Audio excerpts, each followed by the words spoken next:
The right to offend is not some pesky little part of freedom of speech that we have to put up with. It is the heart and soul and lungs of freedom of speech. It is the coursing lifeblood of human progress. It is the instigator of liberty and modernity and science and understanding. What a laughing stock today's student leaders are, that they can so casually dismiss the right to be offensive without realizing that their lovely, enlightened lives are the gift of individuals who gave offense. Offensiveness is not just something we have to begrudgingly accept. Offensiveness is the motor of human progress.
Well, welcome everyone to tonight's special edition of the Whitfield Report.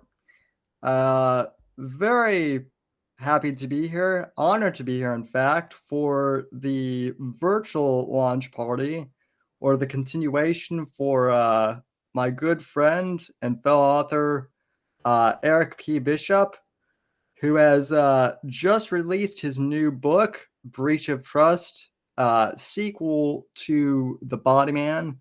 And as one of the first people who was able to read The Body Man ahead of time, it is a fantastic book, and I think you all will enjoy it. But without further ado, let's jump right into it. I'm joined with Eric, along with Max and Morpheus. And how are you gentlemen doing tonight? Doing good on my end. Thanks for having me on, Sam, Max, Morpheus. Appreciate hanging out with you guys for this evening. So glad to have you. So awesome. Well, before we get started, I do want to do some book promo of my own. I imagine that we'll have some new people tuning in to tonight's show, and I really appreciate everyone who tuned in. We will try and keep up with chat tonight, because I'm sure that there will be people who have questions for Eric and for myself. But before we begin, I'd like to show my own book, The Fourth Estate, which you can purchase on Amazon. It is a novella, and I really appreciate everyone who has purchased the book since its release in March. And Dogs of War will be coming later this summer, the sequel. Can't wait. So yeah, thanks to everyone who has purchase that. And you get that tag photo of Sammy on the back there. I like that. Oof. Yeah. I gotta say, Sam, well, the video that you put to that new theme music, I love the some of the photos in there are great. Like young Sam with Glenn Beck is Glenn Beck. Yes. Yeah. I was like, wow. Yeah, Sam's like, he's been around, man. It's crazy. I showed up. High rollers there, Sam. Well, it's pretty funny too, because the last guest before you, Eric, was Glenn Beck. No. Although that would be a huge. We are open to you, Mr. Beck, if you would love to come on the show. That would be a huge get. But one of my last guests is actually a fan of my work. Karina Harney, who is a Playboy Playmate of the Year. And she What has was it, her own 93, 92, 93? 92. Okay. I knew I was close. She has a podcast of her own, and we've been following each other. And she actually purchased my book, and then I had her on the podcast, and she was actually we wound up talking about books and whatnot for a while. So I turned her on to your work as well. Thank you. So hopefully you've got a few more readers. I appreciate that. But Anyway, anyway, I know when you first had him on, of course, the pre-taped interviews, usually Sam just does himself because, I mean, he's good at it. He can handle that. Yeah. But of course I watch it, you know, I do a lot of the production roll around here. And I'm like, well, let me grab the book. And then there was I believe you just re-released The Body Man. And so I was like, there's my opportunity. Now, I'm not gonna lie, it's outside. I am more of a fantasy kind of guy, right? Political thrillers is not my number one. Of course, I've read a lot. You know, if you're a reader, you read all kinds of books, right? Absolutely. But that said, it not being like my genre du jour, big fan of The Body Man. It is a great book. Appreciate that. And obviously, gonna go out and grab a Bleach this week or next, because it's a great concept in my opinion, and it's just a good read. And I've been recommending it to people in my personal life too lately. I gave my copy to my buddy because he's like, "What is that?" Well, thank you. Yeah, I wanted to do something. I've read thrillers, and I mean, I started off reading the classics, even Shakespeare when back in high school, and Dickens, and just everything that you were forced to read, Victor Hugo, and but my dad actually, I give credit to my dad. My dad used to work for the phone company, and he had a lot of downtime while they were sitting inside manholes or outside manholes working on fiber optic, and before fiber optic, even that stuff. And he'd always be reading books, and he came home, and I don't even remember which one it was. But he gave me a Tom Clancy book. And as soon as I started reading that, I was just like, I need to read more of these. I was going to say that Clancy is the one thriller author that I was a fan of even in my teenage years. And I can definitely see the influence, mostly in it being very concise. Yeah, thank you. Yeah, I think your book is one of the more well-written in that you're not as wordy as a lot of people. Some people think that the best way to be an author is to just use as many words as possible. But you seem to cut through a lot of that, and I really appreciate it. Well, I'd like to say that it's intentional. I think it's because I'm getting older and my attention span has gone to hell. And so I don't want to read a 500-600 page book. I'll just skip. And so I'm like, well, if in The Body Man, the first iteration of The Body Man that was put out under the small publisher was larger than the one. If you got the one that I put out with in January, the second edition, I knocked out about 10,000 words. It was just too much, in my opinion. So in Breach of Trust was that difficult even smaller for you to cut it like that, or was that like your intent from the beginning? Because I'll tell you that I have not seen the original, obviously, but like concise was the first thing I thought when I finished it. Is like, wow, that's such a great, concise, well-told story. Thank you. So I'm just wondering, like, was taking a hatchet to it, was it hard? Was it easy? So no, it wasn't hard, and I've not told really anyone this, so I guess we'll go on the internet with this first little, nugget of information. The publisher made a bunch of changes and even added some stuff, or just made changes to what I had put in originally, and it was too big. If anything, it grew. So when I got the rights back, the publisher went out of business. I wasn't pleased with some of the edits that the publisher made. I mean, they even changed. I caught some of them, or most of them, but they even changed characters' names and stuff. And I didn't like. like, what the hell are you doing? That's an inside joke to why that person's named that. Don't you're changing it back if you want me to like ever talk about this book. So got them fixed. But when I then got the rights back and the publisher was kaput, I didn't even touch the file that they published. I took the original file, I gave them. I had it professionally edited, cut it down by about 10%, and then that's why it went out at that way. So the changes that the publisher recommended or did with the original version only exist in the original version. The version that's behind me in the red and the colored cover back there, that's what I had originally submitted back in I think it was February of 2021.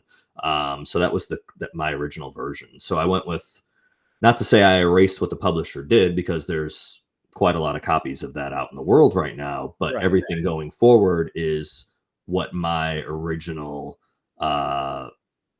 vision is. And I see the question there, can they do that? That's the we'll say shitty part of publishing, is when you sign a contract, they own what you give them. Yes. Should they do certain things? No. Can they do it? Yeah, they bought the rights to your book. Will they do it if they feel like it? Maybe. I got a background in the music industry, like independent music and stuff like that. Okay. And that's exactly why a lot of musicians who used to be on a major label will go independent. Yeah. Because one of the things in music is your masters, like the original master tapes of any song. And it's almost unheard of for you to own your own. Right. Where the publisher will, or in this case, record label, is just a publisher. That's all they are. Well, they are, yeah. They hold the rights to that. They hold the rights to the intellectual property. So you can't even make like a second. It's crazy. You can't go to a new record label and then say, this is like, say you had a song called The Storm. You can't have a song called The Storm 2. Right. There's so many little silly things in dealing with them. And the internet has really blown traditional publishing out of the water, both in the music industry. It seems to be moving into comic books and novels and everything else, to where decentralization is where it's at. Because look, artists don't like their stuff messed with. But unfortunately, sometimes I will say this, sometimes big record labels make a change and it works and it's better. But that still doesn't feel good if you're an artist.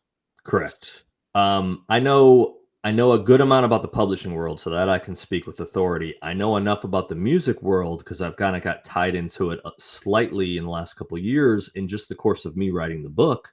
I befriended a man named John Guarnieri, who has the Spear Talk podcast, and he's the security director for a bunch of major bands that most people have heard of. I actually know who that is. Yeah. Yeah. Motley Crue, Nickelback, Shinedown. So he, I won't tell the whole story, but I got pulled into that world, and very gratefully. So I've got to spend a lot of time with Shine. I was just at the US Open 2 days ago, and I wasn't going with Eric Bass, but Eric Bass happened to be there, hung out with Eric. So he is the bassist and the producer for the last 2 or 3 Shinedown albums. I know 2, but maybe even a third. He's the producer for the next one they're working on now. So I've kind of garnered some information on how the publishing world worked from sitting him in his studio, listening to his albums and stuff, and how it actually works. And yeah, it's a crazy business, just like writing. If you go traditional publishing, or even with a small publisher, but more so traditional publishing, it is a wild business. And the person on the bottom is always the artist. The music side of it has moved. It's a little ahead of the others, only because the change to like this decentralization happened first with music, I think. Right. Napster changed the world. Exactly. Basically. So now it's more set up. In the old days, right, the band would be like, I need to get signed, right? Nobody's signed anymore. Nobody is signed anymore. What they do is like Sony, Warner, all these big companies are distribution. They're not even publishers anymore. They're just distribution. Right. And so they don't sign you. They just buy your album and then they republish it. And it works a lot better for people. But again, you still end up with the master's problem. You still end up with the, Mhm. they might not be a publisher, but they will absolutely make changes to your songs. They will not release things in certain places for various reasons. Some of them are out of the publisher's hands. Even some countries just have weird laws about imports and such. Right. But it's a real hassle if you just want to make good music, you know. Yeah. And I imagine it's very similar if you just want to write a good book. Yeah. Then it's the question of how do I Yeah. get the most people to see this book? When we were in Eric's studio, he was in the course. He was might have been The Symptom of Being Human. One of their songs, he was having to remix it because he had got the request and he was the producer and he had done the mixing and everything. So he played it for us. I think it was Symptom of Being Human. That he was having to mix for the, umpteenth time, a song that had already been out on an album and out there in the world, but they were wanting a radio mix for this. And yeah, You got to shave 10 seconds off of it. Yeah. Whenever And it's like, where do you cut? Mixing and mastering and dealing with like even I mostly only ever did independent like publishers, like smaller ones like punk rock labels and stuff, but like they will be very demanding about mastering and mixing and you'd be surprised you mix, like you said, the same song 18 times because you need this one that has, let's say, swears cut, right? And then this one decided that this word that's like acceptable on every radio station except one, we got to cut that word too. And then this, it has to be exactly 10 seconds shorter because that's the clear channel, and the radio broadcast needs it to be exactly 2 minutes and 57 seconds so they can. It gets crazy. Yeah, the expectations on producers in music, I think people don't even understand how intense it can get. Yeah, I'm sure. And you want to do a good job, you know? Yeah. So I have to ask, because I was actually going back and listening to some of our older podcasts. You've also had the distinction of being on my show 3 times, which I think makes you one of the most returned guests. So I'm very. Do I get a gold chalice or something? You should. I might actually send you a mug when we finally get merch involved. I actually I did reply to your email and I sent you one back regarding sending you a copy of this. So Which the email for your address? Yeah. Oh, okay. Yeah. Yeah, I haven't looked at anything for hell today, so okay. But what I was going to ask, so when I first interviewed you were with your traditional publisher. I think you had just released the first edition of the Body Man, and then second time I had you on, you released Ransom Daughter, which I actually have that on my desk somewhere. And you had just launched Bruno Media, which is your that's your Yep. And so now that you've got your, I guess, sea legs, what has it been like for you to go from being an independent, from being a traditionally published author to basically being an entrepreneur? More gray hairs, and I'm an alcoholic. So, which actually, that's a total joke. I'm not drinking much this year. I stopped drinking. Or very rarely anymore. So, and I wasn't drinking much before then. The gray hair is still fair, though. It'll do it because people don't realize how much work it can be to go independent. You know, it's well, the kids probably add to it. I have a 17-year-old and a 12-year-old. They're actually really, really, really good kids. So I cannot complain like some parents can. Man, that's such a loaded question. There's so much. The biggest takeaway, I guess, is going independent is I've talked about this in other podcasts and my own podcast. Probably I hesitated doing it years ago. I had someone that's like taken on one of the legacy books. So a big, fairly big name author had told me years ago to self-publish because I was having trouble getting one of my earlier books published. And I didn't see it as a cheapened way to be published, but I rightly assumed it's probably a lot of work to do that. And I was correct. To do it successfully, for sure, right? Like It's anybody could just put a book up, but you want to actually sell copies. There's a lot yeah, involved, right? if you want to just be a quote unquote published author and you want to put a book up, you don't need too many weeks of your life to invest into doing it. You know, you got the time to write, but the actual business side of it, you can make a crappy cover and you can use Grammarly to do your editing, and you can format it even in Microsoft Word if you can figure that part out. And you can put a book up real fast. It ain't going to sell very well. And if it's not formatted correctly and your grammar's bad, you'll sell some copies and you'll never sell another copy after that besides your mom. Yeah, that's poison. So to do it right is a lot of time, a lot of effort, a lot of knowledge, and not a little amount of money, you know, not $50. You're going to drop a couple G's easy to do one book out and do it decently well. And that's not even market the book. That's just to get all the other stuff in place. But if you do it right, and if you have a good story, you will recoup your money and hopefully then some. But if you're doing that as the author, all the steps you have to learn and all the time you have to invest, and time, multiple other jobs. Yeah, I'm a full-time financial analyst, so everything I do for writing is moonlighting. And also I went through a divorce a couple of years ago, so I have custody of my kids half the time. So I also have a rule where it's got to be a very exception to that rule to work on books instead of being with my kids. Right. So for the most part, everything I'm doing, all the podcasts I film, all the writing I do, all the marketing I do, it's all on my time of not doing my 9-to-5 job, not having my kids. That's a limited amount of time. So I have to bust my ass to get everything done in that time, which it's not a complaint. It's just a fact. You have to then learn, be smart about your time, be smart about the resources, how you spend your money. These are all things that it took years and definitely lots of gray hairs to figure out. And I don't think I've figured it out and I'm on easy street, far from it. But I've learned enough that I can get things rolling, and I think do a pretty darn good job with the knowledge that I have to continue to improve. I kind of had, it's interesting because from my experience, I would certainly agree with you that yes, the challenges of being a self-published author are there, but I think for me at least, there are also barriers that aren't there.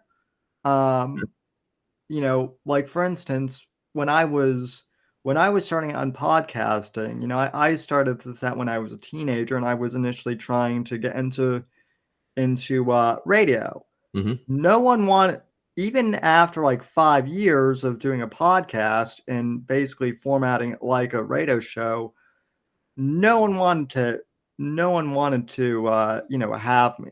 So I was, you know, and at that time, podcasting was kind of taking off anyway, or starting to as more of a mainstream format. But you know, I noticed that, you know, podcasting, I guess doing independent was the better option for me anyway, instead of, you know, going with someone who would have owned my work basically and owned my library. And same thing with the books. I looked at a few smaller publishers, and ultimately I decided to just self-publish because I figured I had done it once with podcasting, and I you know, I'm not saying this works for everyone, but I kind of was like, well, if I can replicate the skills of marketing the podcast to marketing the book, and I already have a built-in audience, then that might work. And for me, it has actually, but it might not work for everyone else. We've been using a lot of like guerrilla marketing because that's kind of my background, right? Independent music, right?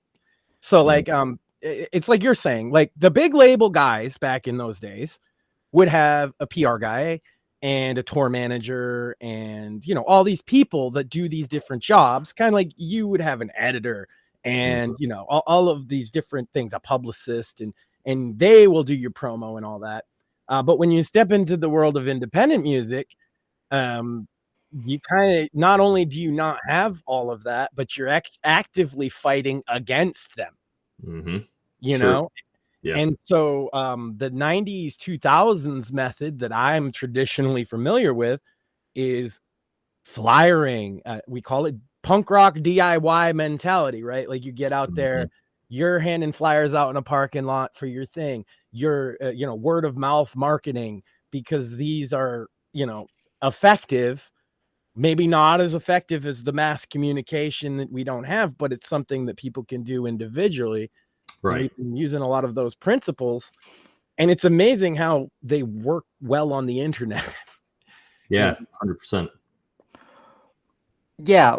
I mean, I think, the other thing regarding like, marketing and whatnot, like it's been wild because the first time I talked to you and you were, discussing the Body Man, I remember you saying, well, I just hope someone reads it, reads the Body Man. And then fast forward, to now, I believe, I know you're in the top 100 for sales on Amazon, but are you in the top 50? Did I read that right for thrillers? Well, so you've got to look at the Amazon charts as what they are. They're an hourly compilation.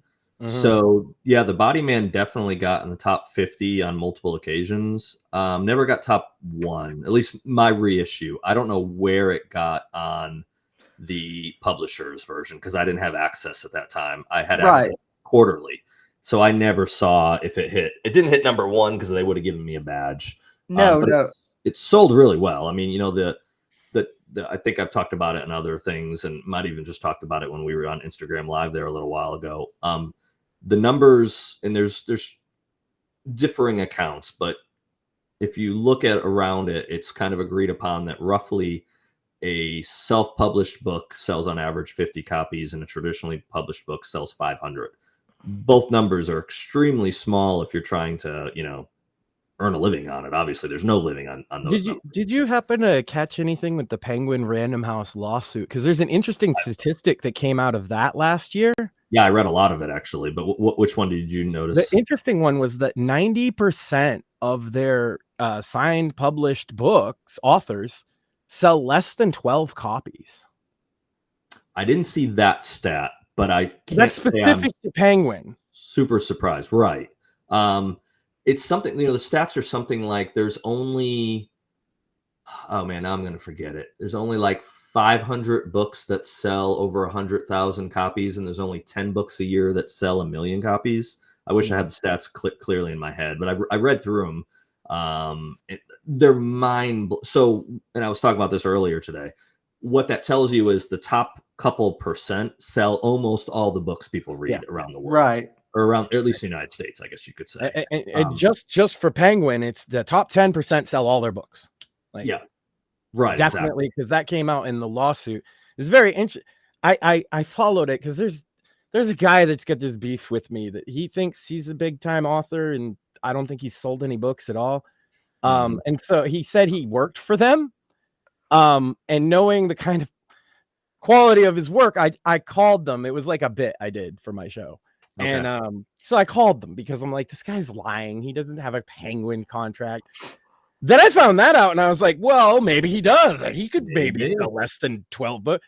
But no, they might have given him a book advance too, and it might not have been might not have been $500 either. I mean, they referred me to the legal department, but that's of course they did. Well, they can't.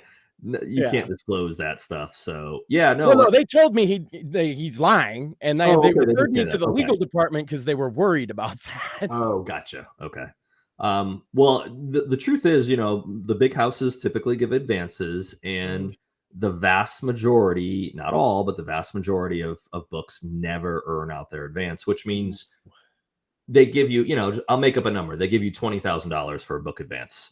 And I'm just making that up, but let's just say you get a $20,000 book advance. Well, if you don't earn that book advance out, which means you don't sell enough copies to earn what your percentage would be to equate to $20,000, you never see another dime for that book.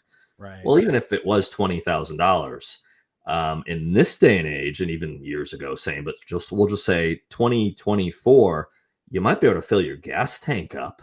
A year is about all you can't buy groceries, that's for sure, because not in this economy, not in this housing costs. So yeah, I mean, how do people survive if and that's the dirty secret as well. And that is, okay, you sign a book contract, they don't give you $20,000.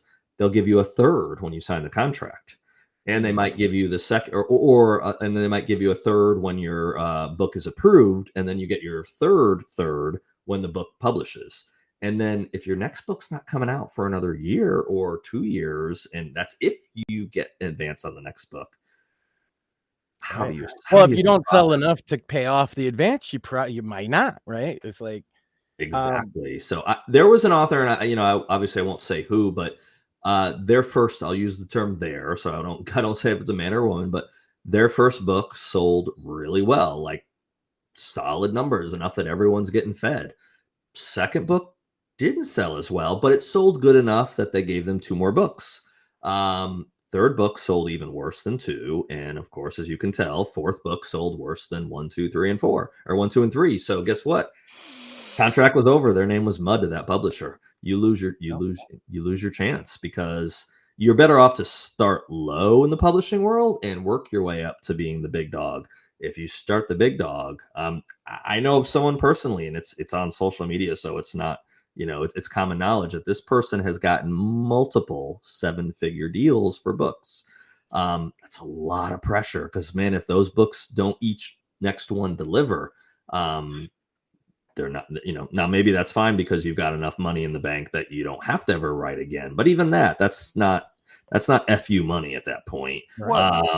Especially if you go live out in California, that's, you buy a condo and gas and some food and you're broken, 2 years, you're on the ESPN 30 for 30 special, basically. So. Well, and, I would be remiss if I didn't mention that I'm wearing the hat of Mr. Jack Carr, an author who you and I both admire. And in fact, I think I met you initially through his fan group on Facebook back when the Terminal List was like, I don't even think it had come out yet, but there was already a fan. There's already a fan, yeah. Group. Back when Facebook groups were useful. Yeah. Well, the reason I bring that up is because, he still works hard, even though he's one of the top, authors. Yep. I know that Rogan's helped him out a bit, but he has said recently too that one of the reasons why he's able to kind of do more with his podcast and pursue other ventures now is because of the Amazon TV show deal. And a lot of authors have also said that Hollywood might butcher some of their stuff, but they'll still take the check because it's often worth it. Yeah, it's right. I mean, getting paid twice off of the same piece of work is a good thing. Yeah. Yeah. And I know some authors that won't sell their rights because Hollywood offers them so little money, and you sign on the dotted line, you've got, we'll just use me as an example. You've got the Body Man, you've got Nick Jordan. Hollywood buys the rights and says, we're not going to keep him as the person that's protecting the office of the president. He's going to be keeping the secrets of the FBI in check, and we're going to make it a woman, and we're going to make them whatever. We focus tested it, and we're going to change this, and this, and and they can. The music. So that character you created for years is now completely changed because Hollywood decided. So I won't say who, but I know a very New York Times bestselling author that personally knows has told me that they won't sell their rights because of that. It's not enough money to give up the. And then you're permanently associated with that awful version of your work. The musicians all the time. Maybe it's not a bad version of the song per se, but what ends up happening is they do an ad, and this was a big thing in the punk scene in like the 2000s. Is some of them were like, well, we need to get paid, and then others were like, that's sellout shit, whatever. The ones who did, they got paid, And Right. then you will notice that now their song is associated with the product. Yeah. Right. And it completely strips away any meaning that they had to this, because when people hear it now, they think of a Toyota commercial or whatever it might be. Yep. And that sucks, especially if that song's your baby or the book is A your good baby. story on that is I went and saw U2 at the Sphere. Took my son to Vegas last fall. An amazing weekend, amazing experience. My son Sounds got like a fun show. Bono came in the crowd, and my son got to grab Bono's arm. Like one of those, like, you can't script it better. Well, I've been a U2 fan since I was a teenager. So how dare that kid get to touch Bono's arm and I don't? I mean, my God, first of all, but no. But the story behind that is they had an offer for, man, I'm going to mess it up, 20 or 30 or 40, like millions of dollars. One of the car companies wanted to use Where the Streets Have No Name, I believe is what it was. And fortunately, they were told, yes, you can take the money, but I forget who even had mentioned it, but forever that song is going to be heard as a Chevy jingle or whatever car company it was. And they wisely is like, you know what, we don't really need the money and we're not going to do that. But I saw the interview with Bono talking about it recently, in the last couple of months, and I don't remember who talked them out of it, but they didn't, or maybe they did it amongst themselves. And that person was right, because I literally have friends who that's exactly what happened to, and it really sucks if that's your one mainstream hit. Right. At least with U2, I mean, you could even argue that might not even be in their, top 20 of all time, right? But like, if your one song is now associated with a car commercial for the rest of eternity, or a fast food joint or something, yeah, they suddenly realize that $50,000 payday wasn't worth it. And it's usually for smaller bands, it's not a lot anyway, right? Much. No, that's why they go to the smaller, artists, is because they can afford it. Yep, exactly. But and circle back to what you were saying with Jack, because I've been fortunate to meet him several times, connect with him. I texted him today about his book coming out, my book coming out. He got something, and he's a good one to look at because of how hard he works and his situation, but he's a bad one for people to look at because they go, well, I want to be the next Jack Carr, or I want that to happen to me. Get that out of your head. It's not going to happen. Can it happen? Yeah, sure. I don't. Anything can happen. Jesus can come back before our conversation finishes too. But the reality is the deal he got and what's happened with him is so rare. So he has an opportunity where Chris Pratt, his production company, buys the rights for his book and then makes him an executive producer and working on the scripts. Clearly it happens because it happened to Jack, but that's so far from the norm. So that's how Jack's able to make sure that that production company doesn't come in and totally screw up James Reese and his character, because he's part of it. Normally, the first thing they do is give the author money, and the contract says goodbye, and you don't even go to the premiere if you're lucky, So you're out of the picture. It might not be the movie, but the author famously of The Witcher, the book, I forget his name. He's a Polish man. He sold Sikowski. Yeah, he sold the rights to CD Projekt Red to make a video game, famously for $20,000 full stop. And they obviously have made a lot of money, and they don't owe him royalties or anything. They ended up giving him a whole bunch of money later on when he complained about the deal. But the reason he signed that deal in the first place is he's like, oh, it's just a stupid toy for kids. Yeah. Right. He didn't understand the earning potential of the video game industry. And so he was just like, okay, yeah, you can make a game, whatever. And then he sees The Witcher 1 didn't do particularly, gangbusters. The Witcher 2 did okay. But then The Witcher 3 was one of the best-selling games in the last 20 years. And now he's like, wait a minute. And a lot of people were mad at him because, oh, well, you signed the deal. But like, that's the kind of thing that could happen to any creative person, right? You might not understand the value of what work you're signing off on. Yeah. So a good example of that too is David Morrell, who wrote Rambo. So I've met David. I've interviewed him before. I have signed books from David in my house. He was paid, and I'm pretty sure the number is accurate, I think he was paid $60,000 for the rights to Rambo, First Blood, basically, which in the book, he dies. Yeah. He dies at the end. Spoilers. That didn't test well in the audiences when Sylvester Stallone, turned it into a movie. So they changed it, and they had David write a second book, and it's basically an accompanying a book that accompanied the screenplay or the thing. Well, the deal was $60,000 for the book or for the movie rights, and $60,000 for any subsequent rights. So a movie that literally generated, I don't know how many hundreds, if not a billion by now. It was a big blockbuster film for sure. Yeah. No, you don't get the percentage of Sylvester Stallone, G.I. Joe, icon, action figures or any lunch pails or whatever else. And so, but it's hard because as someone that's on that end of it now, where I don't have any connection, Hollywood's not offered me any money. If you got to feed your kids and someone comes and throws $20,000 at you, and you're like, the story might take off, but it also might not get anything besides selling 10,000 copies of a book. Yeah, I'll take $20,000. It's just, it's hard to know. Or a new medium that you're not familiar with. Like, oh, we're going to make a VR thing out of it. And you're like, okay, how well could that, because that's what happened to him, right? Right. Oh, he wasn't familiar. He's an old guy, right? He wasn't familiar with video games. And as far as he was concerned, he thought of Nintendo as a little toy for children. Right. Okay, sure. He didn't know that this was a multi-billion-dollar industry. Right. Well, and to finish that off, it actually came to a lawsuit.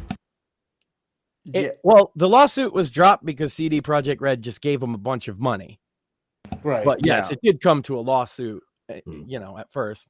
And a lot of people sided against him because they're like, oh, you signed it away. Signed a deal. But I've always been very sympathetic to him on that.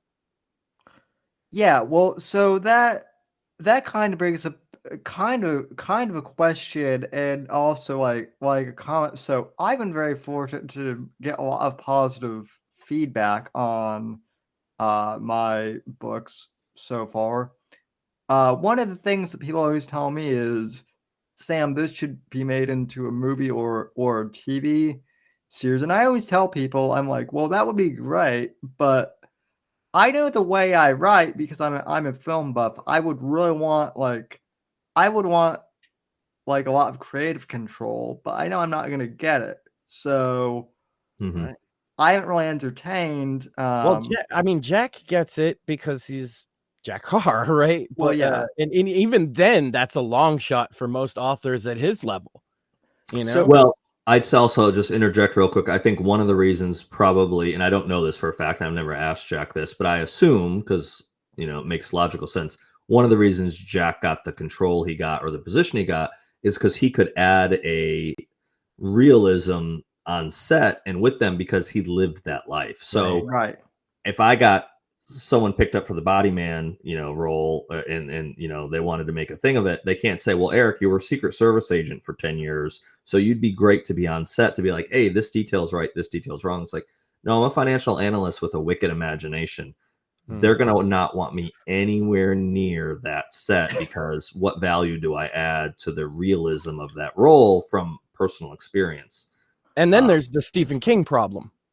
Is that sometimes when you give an author creative control, it ruins the project, as many Stephen King films can attribute. The book is fine or whatever. I know people don't like his politics these days, so it's like, frowned on to give him any props. But the man's one of the most prolific authors in history. Oh yeah. But when they brought him on set, they stopped bringing him on set. Right. Maybe we could make a better movie with you just calling us once in a while, Steve. Maybe we just chill out with the ideas. So particularly there's a famous one when he was filming Maximum Overdrive, which is he was the director for. He did a particular special effect that was supposed to be what is it? The things that push down the pavement on streets. I can't believe I'm forgetting the name. Like the big rollers, Yeah. Okay. I don't know the technical term for them, but okay. Yeah, and so they threw steamroller? A steamroller. There you go. But they're not steam anymore. So they threw that's the roller. They threw a dummy with what was actually just like a watermelon for a head with some like cloth over it. And when it crushed the dummy on camera, the studio was like so upset by how graphic it looked that they demanded him to stop doing special effects himself. And because they're like, we can't have a film where you like run over a child's head or whatever, Steve. Like, calm down, guy. He's like, have you not read Pet Cemetery? I can do whatever I want. It's creepy crap.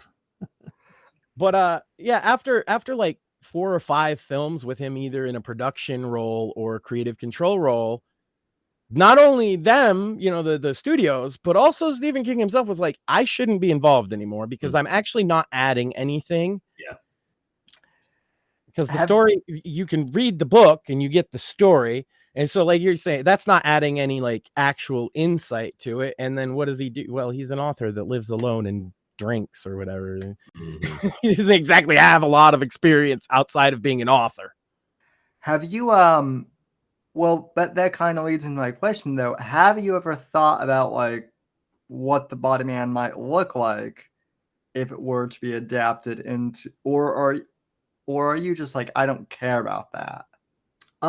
It's a good question. So I've definitely, when I write, I see it in my head. Yeah.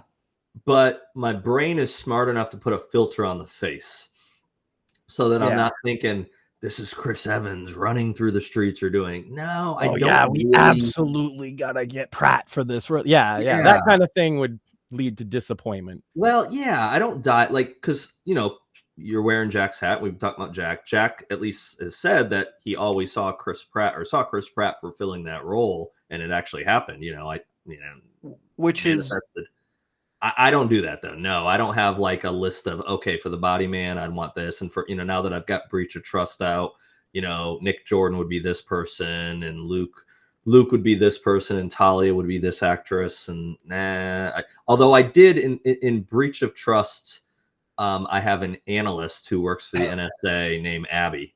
And, she is straight up the Abby from NCIS in my head because I describe her as that. I mean, that's what I see. Nice.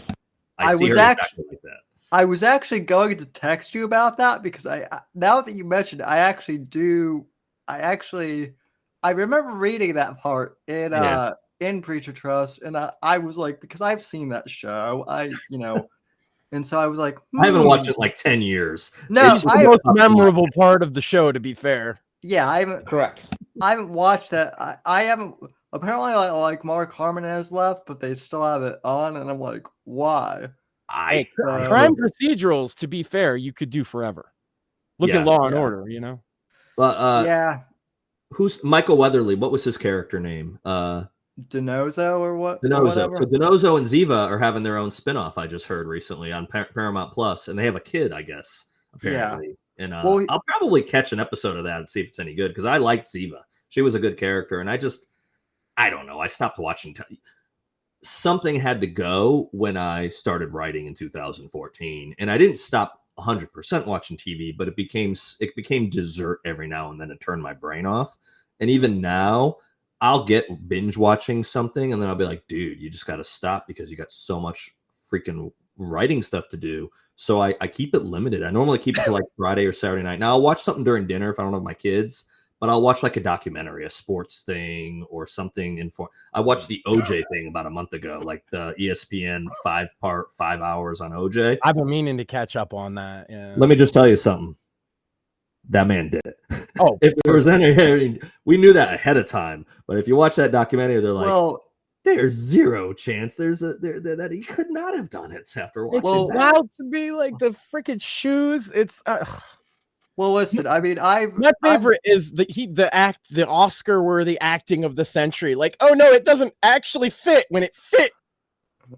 So I'm a good father. I've got my kids watching Seinfeld now, and so there is the they have their own Jackie Childs. They have their own version, basically, of OJ's lawyer, which is totally great. And so recently the episode came on with Sue Ellen Mishke, where she's with the braless wonder, where she's walking around with the bra. And of course that leads to the car accident, all this stuff. And then, yes, at the end of the thing, he's like, If- you know, they have her try the bra on over her shirt, and of course it doesn't fit. And of course my kids are, and I explained to my kids exactly. I said, this is a total knockoff on the O.J. Simpson trial, and I explained to them. They're like, oh, okay. If you wanna corrupt, I mean, inform your kids, you need to turn them on to my favorite comedian, Norm Macdonald. I Yeah. basically Just I just I an basically hour learned- compilation of daily the weekly update with Norm Macdonald ripping on OJ. That'll inform I anybody. have seen it. I have seen it. No, I haven't That- showed my kids. that was basically how I wouldn't either. that was basically how I learned about the OJ trial, though, was just from watching Right. all those Norm segments all over the Yeah. years. But no, it's interesting because you don't watch TV all that much while you're in the writing process. I do, Mm-hmm. but then what I always do is, this is just how my brain works. Whenever I'm watching something, I'm like, oh, that I can, that would be cool to base a scene or adapt things off Yeah. of. So I write very cinematically, I guess, as far as like picturing. I'll concur with that assessment. Yeah, Yeah. it's usually very visual. Yeah, Absolutely. I mean, my first drafts are always kind of in screenplay format, actually, Okay. because that's how I started writing, and then all I use ChatGPT for is to literally convert it into like a novel format or Okay. a novella, and then I'll have my editor go over it. So, but no, that's partially why I wanted to ask you about, have you ever thought about like adapting it, because I know some authors have, and like that's their entire reason for writing, and others Mm-hmm. are like you and I are just fans of the genre. I think. I'm certainly open to it. So I was at Thriller Fest back in 2018 or 2019, and George R.R. Martin was there, and I was actually I was volunteering that. I volunteered every year. I did Thriller Fest in New York, and I was on the security team each year, which was, nothing glamorous about that. You're just like standing there and helping people find stuff. Well, when George was there was not security risk, but he actually needed someone with him like all the time. And like even there was this one time where they had me stand behind George to the side of him at the table and said, don't let anyone go behind him. And I'm like, can I have some information? Why? And they're like, he's afraid and concerned people will come behind him and try to clip part of his hair. And I'm like, well, that's a weird fear. But it's Where'd it come a from? grounded one for him. Yeah. So the story behind that was people would actually go and do that to him, and they would try to make potions out of his hair. Like, wow. So Or just a keepsake or whatever weird fascinating. thing. Yeah. But that leads to one of the interviews he gave that I was, in the room for doing security. They asked him about, what he thought about fame and fortune. And basically, he said, fame, you can take it. He goes, but fortune's great. When they pull a dump truck up to your house and dump cash into your driveway, which obviously is being, joking about it. But, and so I think a lot of people have that same mindset of, hey, if Hollywood came and there was enough dollar signs there, and, it could, again, it could change things. I was at the U.S. Open this weekend. Never been to a U.S. Open before. I've been to professional tournaments before. I've played a couple courses that are where they have PGA Tour events. So I've played some nice courses. I've been very fortunate in my life. But several years ago, in the past couple of years, they've had this big debate over live golf versus the PGA Tour and the Saudi money and all that. And of course, at first, and I have friends very passionate about it. Man, screw Phil Mickelson, and I've met Phil Mickelson. He's a really nice guy, at least to me and my son. But screw these guys that have left and took Saudi money. Well, then a year later, all of a sudden, PGA Tour goes into a contractual agreement to possibly join with Saudi money. And well, the money was dirty when they were getting it originally. Now it's not. If the PGA Tour gets it, it kind of is interesting. But why did those guys go to live golf? Well, they claim because they want to grow the game and the different format, and that could be part of it. But again, if someone throws $150 million at you, that's life. That's legacy money for your whole family. Yeah, that's generational wealth. Generational wealth, exactly. That's Yeah. a better term for it. So yeah, Hollywood throws enough money at me, I'm going to entertain the thought. And I bet you almost every person on planet Earth has the FU figure in their mind that says, I'll do whatever for that kind of money. Yeah. Just because what they can do with it. Yeah, certainly. It's just, for me, it's a little weird. For me, it's a little strange because, like I said, I've only published 2 novellas. I'm thrilled that people love them, but I've kind of been shocked, to be honest. People are already like asking me about movie, or TV adaptions, and I'm like, Well, people don't know how any of it works. They just Correct. are Right. like, I like this story. Yeah. I like the story. I want to see it in front of me.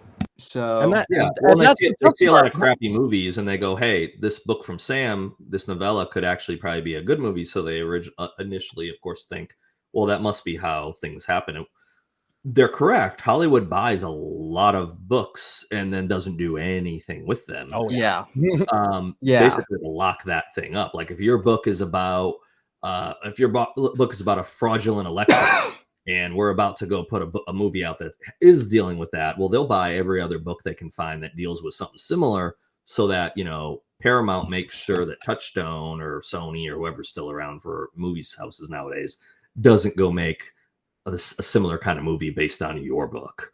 So I mean, that was again a similar thing to how they used to sign bands. Anybody that makes a little wave that might be, potentially be in the same genre, like, oh, we're trying to push Led Zeppelin, right? mm-hmm. Any hard rock in that genre artist, doesn't even matter the quality, go out and sign a bunch of them, so that we're gonna bench them.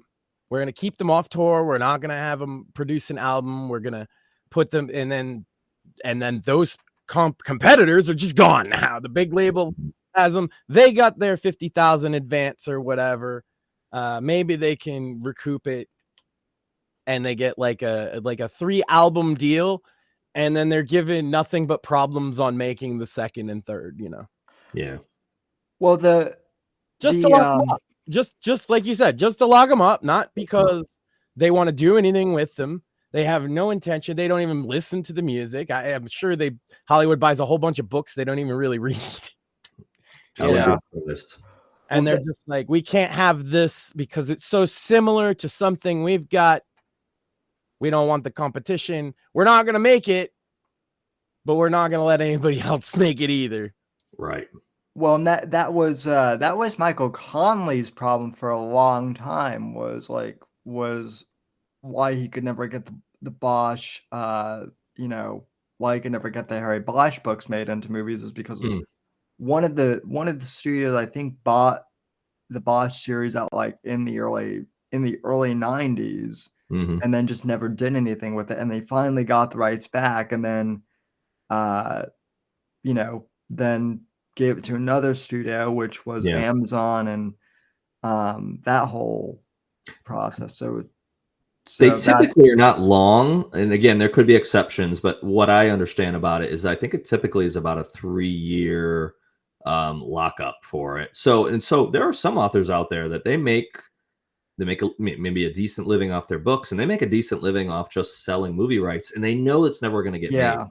And so, if someone wants to throw $100,000 at you for a 3-year right, and it's going to expire at the end of the 3 years, they might buy it again for 100. And I'm making up the numbers. I don't know exactly what all of them are getting, but or another studio might come in and buy it in the next 3 years. And so, if you knew you could supplement, half your income a year just from getting the rights bought and knowing that it wasn't going to, because the way the rights system work, which could be very similar to the music thing too, is they buy the rights to the book.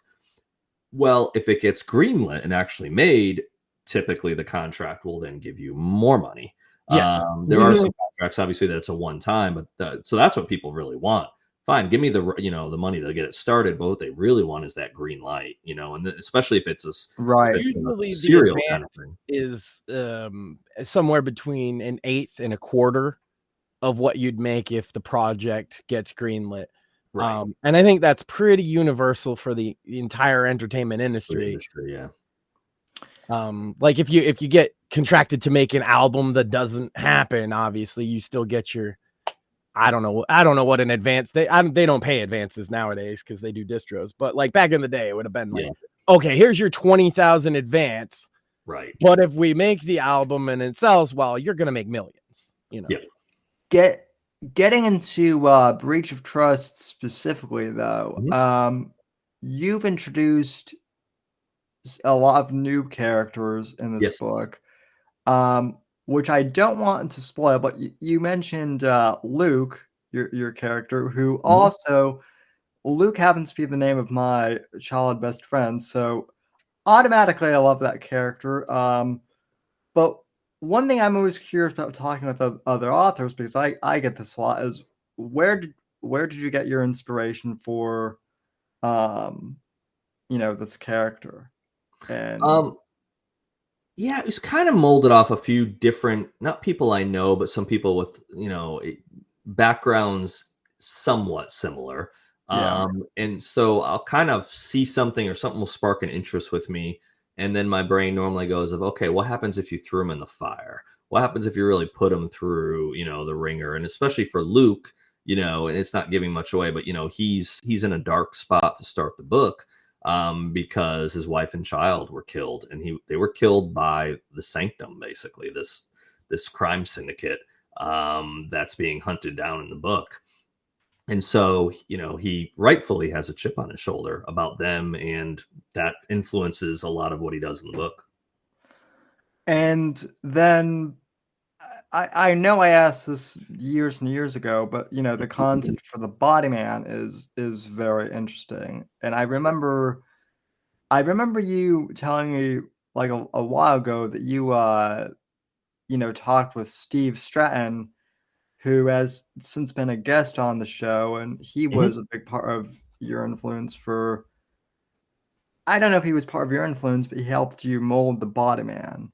No, I didn't know Steve sure. until well after it was after the rights were bought. It wasn't yet published, so no, Steve didn't. No, there was really, the Secret Service aspect and all that didn't really. I didn't know anybody specific to that when I wrote the first draft. It's funny, I've met since writing the first draft and then the book getting published. I've actually become friends with multiple agents or people that worked in the White House, like Steve. So probably for future books that'll help because I can pick their brains. But in one of those relationships was already helping a future book that I'm slowly working on. It's one of the back burner books that will get done eventually. But no, someone like Steve came in later on. But the more I can, the more people I get to meet, the more people that can kind of pull the veil back a little bit for me on whatever it might be that I'm trying to write about. It's definitely a blessing to have that inside, because you can research as much as much as possible, but at the end of the day, it helps to talk to someone that says, guess what? I know what the tunnels under the White House really look like. I've been there. I worked there. This is what I can tell to you honestly, or what I can't tell you. Stuff like that really helps. Well, that's in Steve's case, he's just an interesting guy all around too. I find, definitely led a very interesting life. He has. Yeah, well, and I mean, he's been really helpful, for me as far as like giving me information about the drug cartels and whatnot, which is an element of my books, because did he tell you he runs one of them? No. Oh, that's not common knowledge. Oh, scratch that. Sorry, Steve. Just pay me that money and I won't say it again on the next podcast. No, but it's interesting. He actually riled up our audience a little bit talking about that, because he was talking about the cartels specifically, right, and fentanyl problems and how he might combat the issue. Okay. And they heard it as like drug warrior bullshit, and they were like, because they didn't really listen to what he was saying, I think, because they're like, oh, Max, occasionally you're smoking pot on the show. How could you stand for this? And I'm like, because I listened to what he said. He he actually said later on, he even clarified that he prefers it to, marijuana specifically to be legalized here because it gives the cartels less power. Yeah. Yeah. I'm in Massachusetts, of course. Massachusetts, one of their rules is you could only sell it if it was grown here. Interesting. Okay. Now, granted, obviously, there's it's not black market. Technically, it's gray market now because it's legal. There's obviously shit that comes in the old-fashioned way. The green market? I mean, come on. What in the world? I mean, yeah, it's... Well, that's... Well, no, the green market's perfectly legal. I love going there.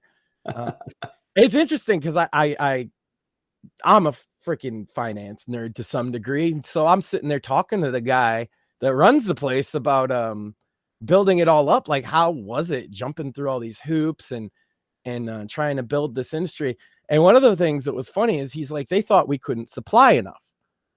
okay. Right. And the reason being is they thought we couldn't grow here in Massachusetts Because of the climate and stuff. Because of the climate. And he's like, I grew for 20 years before it was legal here outside. So yeah, no, you can do it. You can do it. Because they're the only one, I guess, in the state that does outdoor groweries, they friggin' they're now like the McDonald's of this place. It's great. Yeah. It was a smart idea. Who would have thought that, well, apparently somebody that's been doing it. Mm-hmm.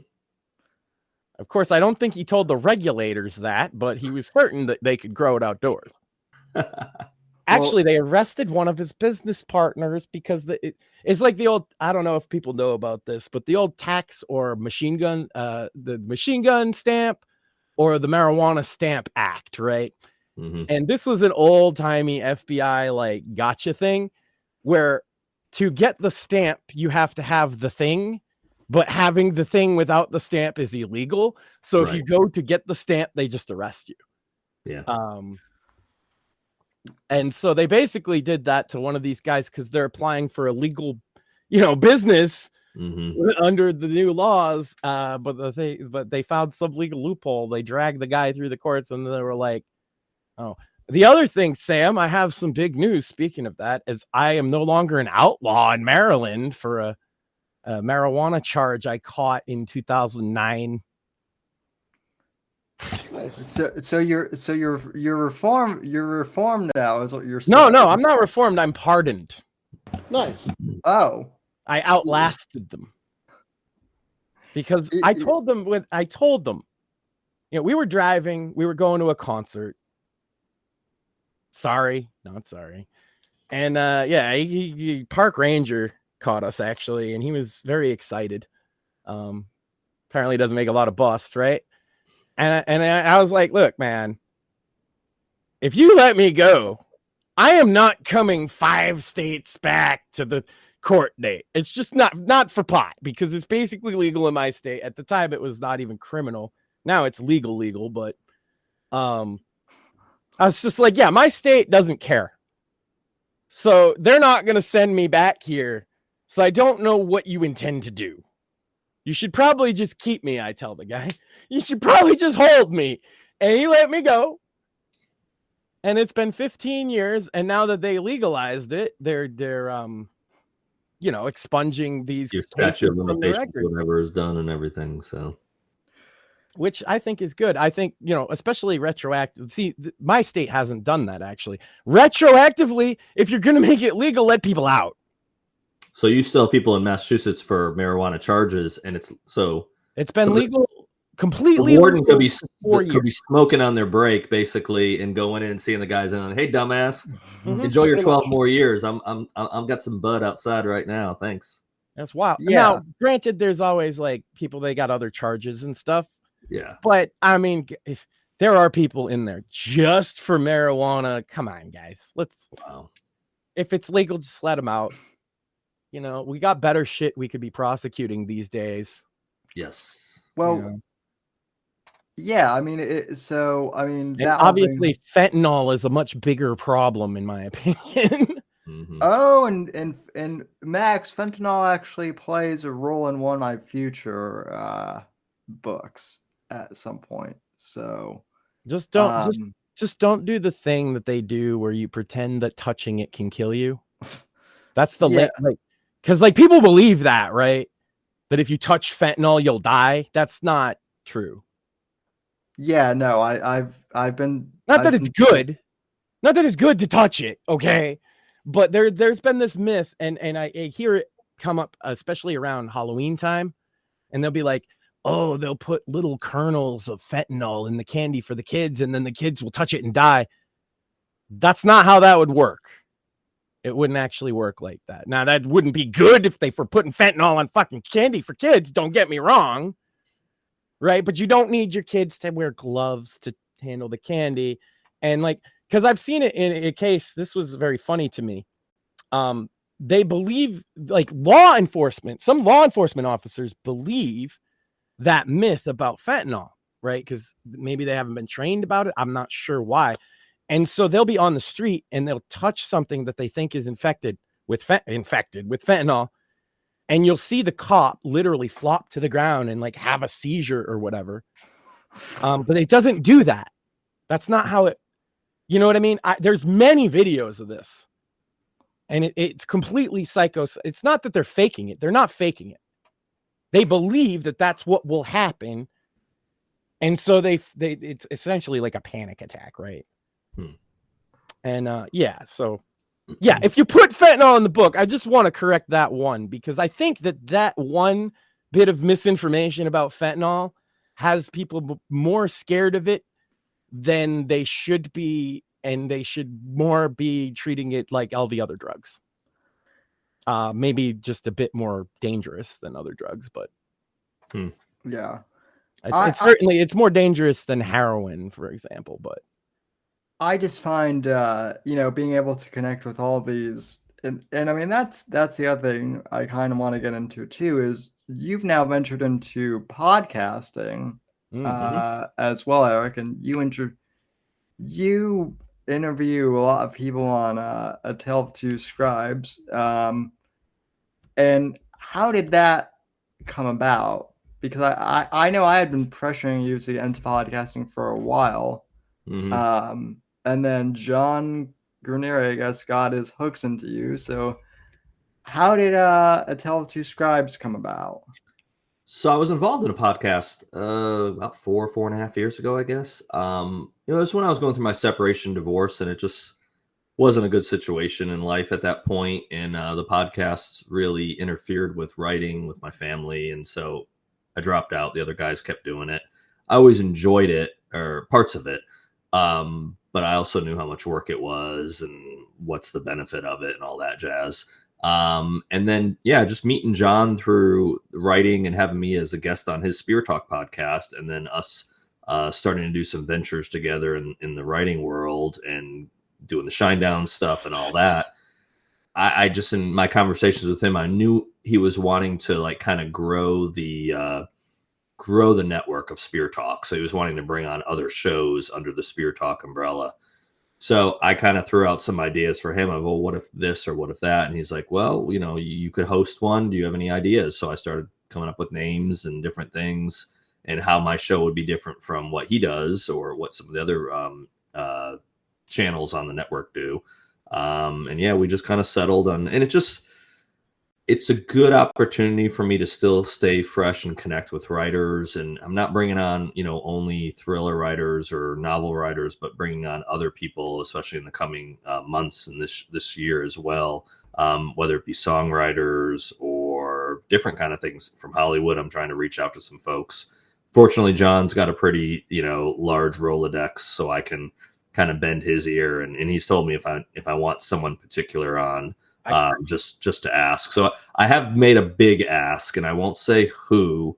He did reach out and said they're not ready to do it now, but they probably will do it. And once this person comes on, that's going to be interesting, put it that way. So, but yeah, it's a fun way to have one of those in the works too. Awesome. Yeah, it's a fun way to connect mainly with people. And I haven't been going to many book conferences the last couple of years, mainly because of family. It seems like Thriller Fest or Boucher Con, when they roll around, it ends up tending to be either interferes with my work, my 9-to-5 job, days I can't take off, or especially it's a bunch of them have been happening on weekends. I have my kids, And so that's kind of a non-negotiable. I tried to get my daughter to go to BoucherCon this year in Nashville, and she had no interest to do it. So no BoucherCon this year. Priorities are priorities, right? Yeah, no, I writing is very important to me. I love getting together with other writers and talking shop, but none of that stuff holds a candle to my kids. So if and they're also of the age too, where my son will be 18 in January, so he's virtually at an age where he could be out of the house sooner rather than later. My daughter won't be far behind that. She's younger, but the years go by fast, especially for people that have kids or thinking of having kids. It is a blink, and all of a sudden 5 years went by. Crazy to think my son is going to be 9. Yeah, like I remember holding him. You know what I mean? It's right. How did this happen? Where did How the did that time happen? go? So it's one of those good lessons to me of just try to focus, especially after getting divorced. That was for me the hardest part of. It sounds bad to say it. The hardest part of divorce was the kids, but I think my relationship had gotten so bad that once that was officially separated, yes, it bothered me. But the thing that really bothered me was all of a sudden you don't tuck your kids in every night. You don't know where your kids are half the time, who they're seeing, and their mother's very responsible. So there wasn't a concern of that necessarily, that they'd be in harm, but you still don't know. You don't know what's It's not like Right. it's a bitter situation. You're saying it's just not fun, even in the best case scenario. right, exactly. So that was a hard. So all of a sudden, you go from literally their whole life being there. I traveled some for work, but I didn't travel a ton. And you're there on average every night, and all of a sudden, your kids, you see them 12 nights a month. That was the hardest thing I've had to do in my life, is to adjust to not seeing them that often. And then you figure it out, you adjust to it. And but so that time with them now, long answer, sorry, is it's precious. So nothing interferes with that, basically, or very, very few things will interfere with that at this point. Just from the outside, it seems like you're very active and involved with your kids, and that your divorce didn't really affect your relationship with. No, that. yeah, no, it really didn't. I'm sure there was, it changes that dynamics, but we had a situation where our marriage didn't work, but we had really good kids, and both of us had we put the kids in the correct place, in the sense of do the best we could for them once our relationship was over, basically. Yeah. And so I think they get really good quality time with me when they're with me, and I think they also get really good quality time with their mom when they have her. So yeah. And I don't post their pictures very often. I didn't at all for a long time. Partly that was at the time when I was married, that was my wife's request. And then also, I know there's a lot of sickos out there, so I didn't want pictures of my 2-year-old and 3-year-old and 4-year-old out there on stuff. I do post a picture here and there, but I try to keep it pretty limited now. But we do a lot of stuff, and that's just me wanting to go out and enjoy life. I have a lot of interests. I try to figure out what their interests are. Sometimes I make them do things that they don't like, of course, but especially the travel side. Like I took them to Yosemite last summer. I'd been going out to California a lot over the years for work. I'd been to Yosemite, I think, 4 times before that. And so that was one of those bucket list trips of before they're grown. I want them to see that's where I finished my first novel, was sitting in Yosemite. I wrote the last 2 chapters of my novel sitting there and just in Yosemite for a day. Wow. There's a national park out here that I grew up going to, right? And now I take my son there. We're actually going the first. Okay. Yeah, you definitely you find these beautiful nature spots. And this place, it was it's just such a beautiful place for Massachusetts, Mm-hmm. pretty urbanized, so the nice parts are stand out. And it's rewarding to be able to kind of take that and show this beauty and wonder to your kid. And I grew up in Connecticut, so I know the area pretty well. So I spent a lot of time in New England, obviously growing up in Connecticut. So yeah. Oh, Oh, that's right. You are from Connecticut, then. Connecticut. I'm not a masshole, but You're I almost a New Englander. No, I'm just kidding. Well, no. Yeah. What, We're just the rich side of New England, You're- Max. We're just where all the money is, which is funny. Exactly. Well, it's like to It's funny. New people Englanders, talk you're that, but you're it's- basically New York, and to New Yorkers, you're New England, right? yeah. And what was funny is Connecticut, Can't at confirm. least for a while, I think still does have the highest per capita income. That's only because of Greenwich area and Stamford down there. If you look at the rest of the state, they poor. It's the Is there same how with much money? Mass. It's all Cape Cod. Yeah, It's Cape exactly. Cod. That's Yeah. where the money's at. Right. well, Which Well, I what grew up on Cape Cod, to be fair, not with money, but my granddad, stayed there. But yeah, Well- that's where the money's at. The rest of and Boston, a little bit of Boston. what I was going to say to that though is, and Max can attest to this. So I've actually, I've had both my books turn into audiobooks Yeah. using the Audible service, which You I got think. the voice of the Huskies.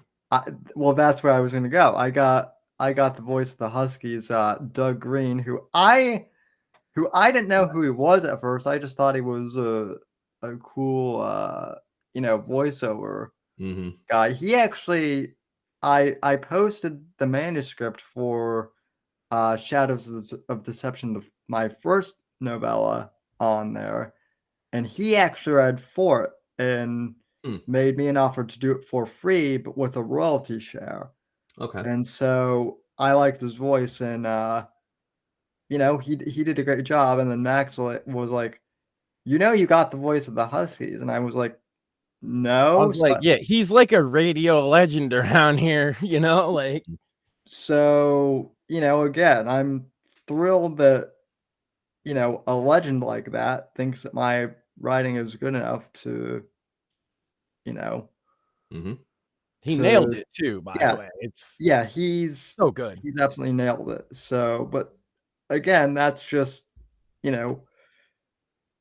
being an author for me.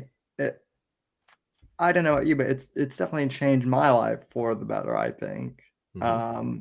And It was just a little more than a year ago you were considering it, right? well, I've been writing stories for probably 15 years now. But like, I finally decided to publish it just because, honestly, I was, the whole reason why I've published was because I was sick of all the people complaining about James Bond and how woke or unwoke it's become. So I'm like, well, I've had this Bond-like character living in my head for probably ever since I was a teenager. So I'm finally going to put this thing out there and see what happens. And sure enough, it's worked out well so far. Not only for the book, but for the show. Like the whole, you mentioned, your podcast network was expanding. I mean, we're doing that as well. We just added a show that's primarily game related stuff. Morpheus is actually on that. And my wife and her friend and another friend of the show, they're doing a women's show, like married women. And I sit there and produce it, and they talk about let me see, Pokemon, and they spent a while talking about fan fiction. Okay. And they're having a blast. And my God, their first month they got more views than us. Yeah, women, I tell you, that's how that works. Well, yeah, I mean that's it I don't count Spotify for that though, because it wouldn't be fair. No, although I will say that, like, initially, Eric, your last episode was the highest ranked episode on the show up until I had Karina Harney on, and then I could understand that. It's fair. Yeah, that's fair. Exactly. Yeah, I did want to answer. I saw one of the questions earlier. We've been talking, but what made me want to write? Yeah. Honestly, this is what I was put on planet Earth to do. It took me a while to figure it out.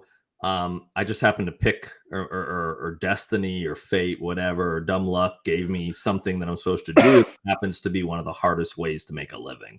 So, but yeah, I started writing in college, poetry actually, and of course then I read a lot. And I think what you see with a lot of writers is almost always, it really, actually it's not almost, I think it is always, if you write, you probably read a lot, and you have to.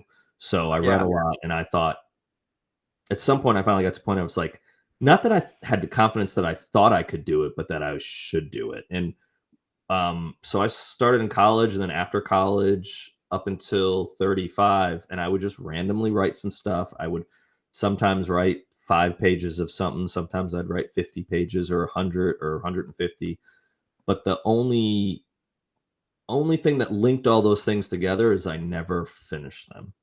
So in 2014, I think I started my early midlife crisis. Probably marriage was already starting to have some issues. Just had my daughter a few years before that, and I hated my job. And I think I just hit that spot of, well, what do you want to do with your life? And so I'm supposed to write books, and so I put a lot of effort into figuring out what I was going to do, and planned it for a while. But then I wrote my first novel, and I've known for a long time that's what I'm supposed to do. It's just now I'm in that phase of, how do I make it viable, and can I make it viable to one day I can give my notice and not be a financial analyst anymore, just be a full-time writer. And again, that's an extremely difficult thing to achieve, but anything is possible. What was it about the thriller genre in particular that like drew you to write in this genre?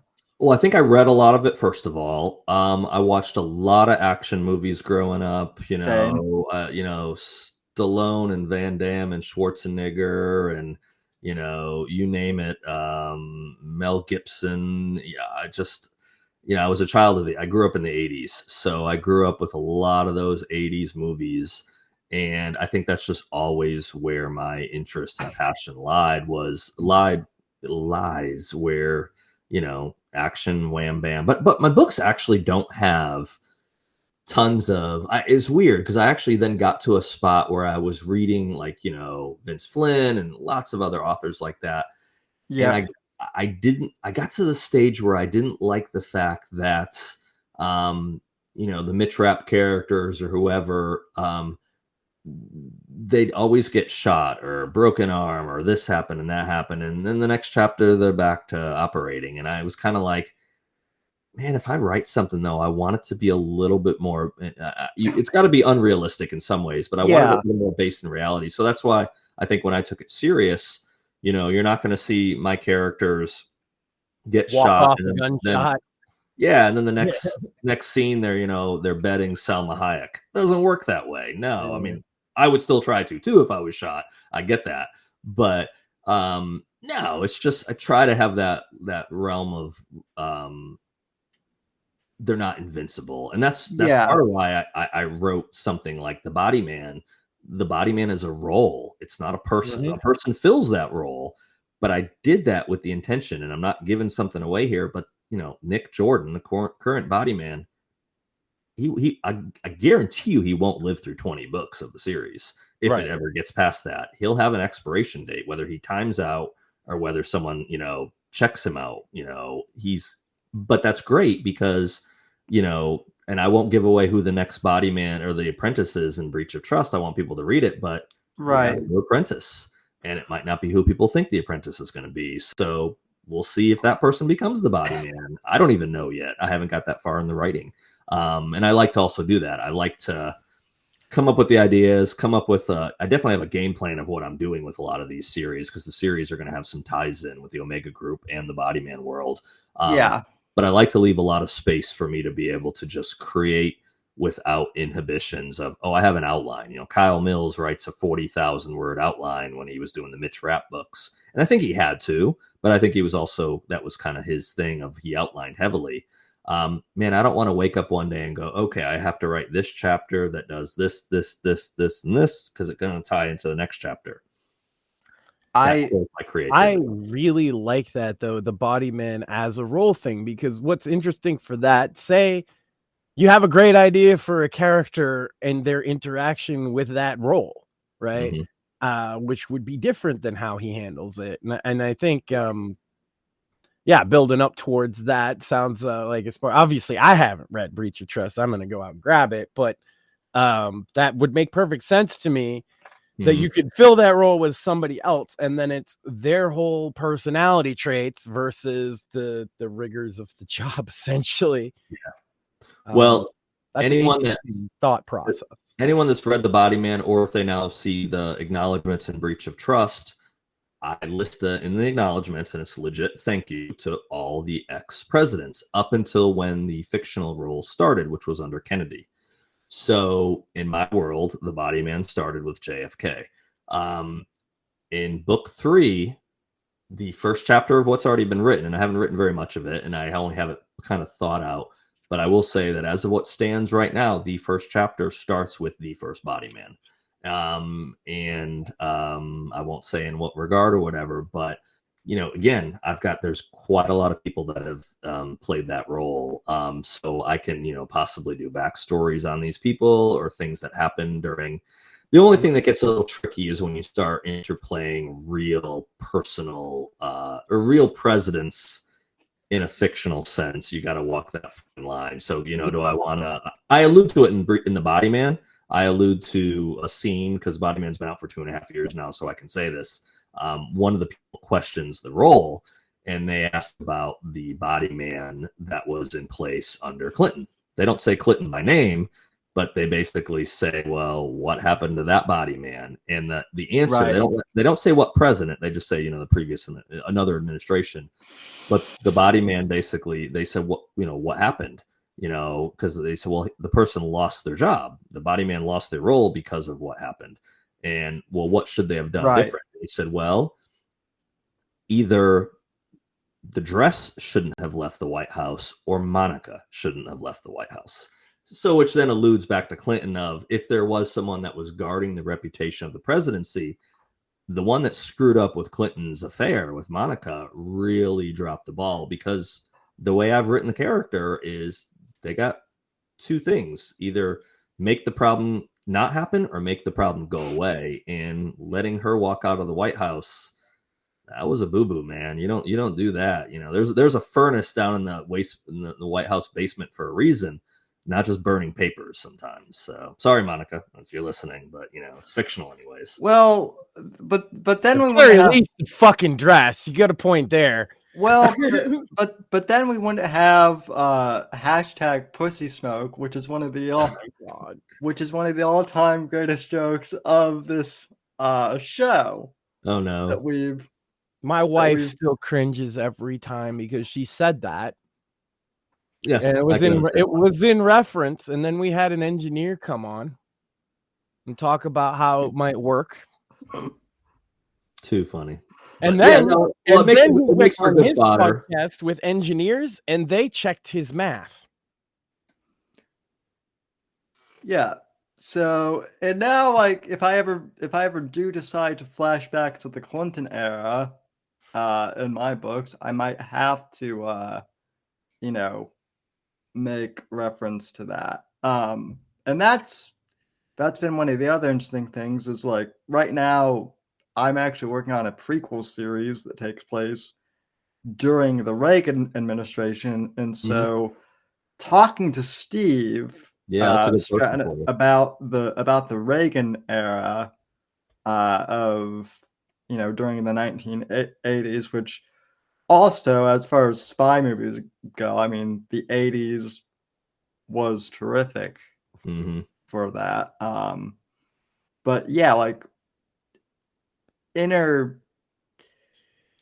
I do find that, like, trying to write about historical, people in a fictional realm, that is one of the challenges with writing. Yeah, certainly. I think so. There's a big storyline plot that involves Russia, and the Sanctum is from Russia, so they have a tie-in to basically Putin. But I just made the conscious decision, instead of calling him Putin or Vladimir, He's called Vova in this book, which is a terminology for Vladimir, basically. So, but we just refer to him as the president of Russia, and they just call him Vova during the book. But yeah, you want that. And one thing about talking about Steve, so the 6 degrees of separation. Steve has made drinks for President Ford in Aspen. Yes. And I have met I did meet President Ford in Palm Springs years ago. So I had that connection I never knew between Steve Stratton. That I've met one president. I have correspondence from 3 other presidents. So it was pretty cool. I mean, I'm a history buff, so to have kind of those touches. There's 320 million people in the country, and a lot of them, most of them have never met or have a letter from a president. So probably another reason why I then had to write something tied to the presidency in some regard subconsciously. I met Trump, but he was far from being president in the 90s, so I don't know if that really counts. Are you Macaulay Culkin? You were walking through the hotel. Is that you? I have met the Pope, though. John Paul II when I was a kid. That was pretty cool. Wow, that is pretty cool. I've been to the Vatican, but I did not meet the Pope. So he came and did like a whole thing, and then they let like people, because I went to Catholic, not Catholic school, but Catholic. It's CCD or whatever. Yeah, and he came and did like a speech at the monastery where we're on a retreat at. It was pretty cool. Yeah, especially because he's, his successors have not impressed me much, but I liked John Paul II. Yeah. Understood. Yeah. I'm curious from a writing perspective. Do you have an idea do you have your characters mapped out before you write them, or do you discover more about your characters as you write them? I guess. Good question. I don't know if that question makes sense, but yep. I'm kind of in that latter category. It makes sense. Yeah, early on, I actually had a notebook that I worked on that I mapped out a lot of detail with the characters. I haven't done it as much the last couple of years in the last couple books, but yeah, I started off knowing like what school they went to, what their favorite food was, and I don't know why necessarily I moved away from knowing that detail. I don't know if I found I just hadn't used it or I didn't go back to it or whatever, but I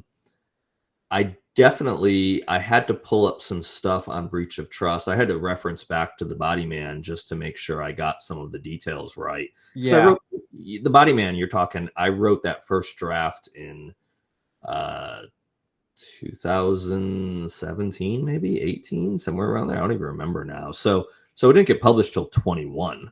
So right. It had been years. And so now when I'm worked then on breach of trust, you're talking about characters that I first started writing on like 5 years ago or 4 years ago. So yeah, I like to say I'm a pretty intelligent person, but not that much. Yeah, I had to reference back because like the minor detail on page 35 might slip. Yeah, someone will tear you up for it. But I also I intentionally don't give lots of specific details. And I do that partially, maybe ties back to your question about visualizing who you're writing about, like an actor or whatever. I think maybe I do that because subconsciously I want the readers to envision who it is. So if I tell you Nick Jordan is 6'2", he has jet black hair.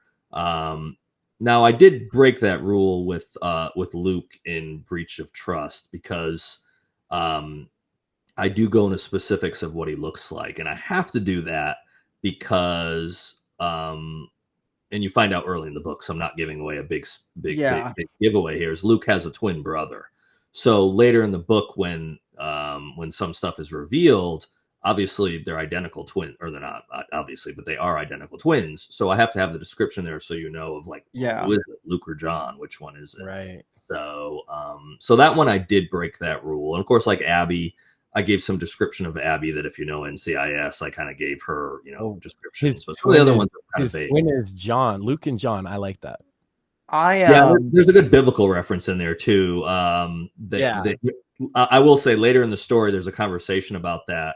That they poke fun that they had friends growing up that were Matthew and Mark, and so They were called the Gospels, basically. That's good. You had Matthew, Mark, Luke, and John. So, you know, again, I think I mentioned this earlier. That's where it's fun, where you can put little things in, put little anecdotes, little stories that are real. Some aren't. Some are just your wicked imagination. But, you know, things that I can look at and read 5 years later, or pick up a chapter and be like, Yeah.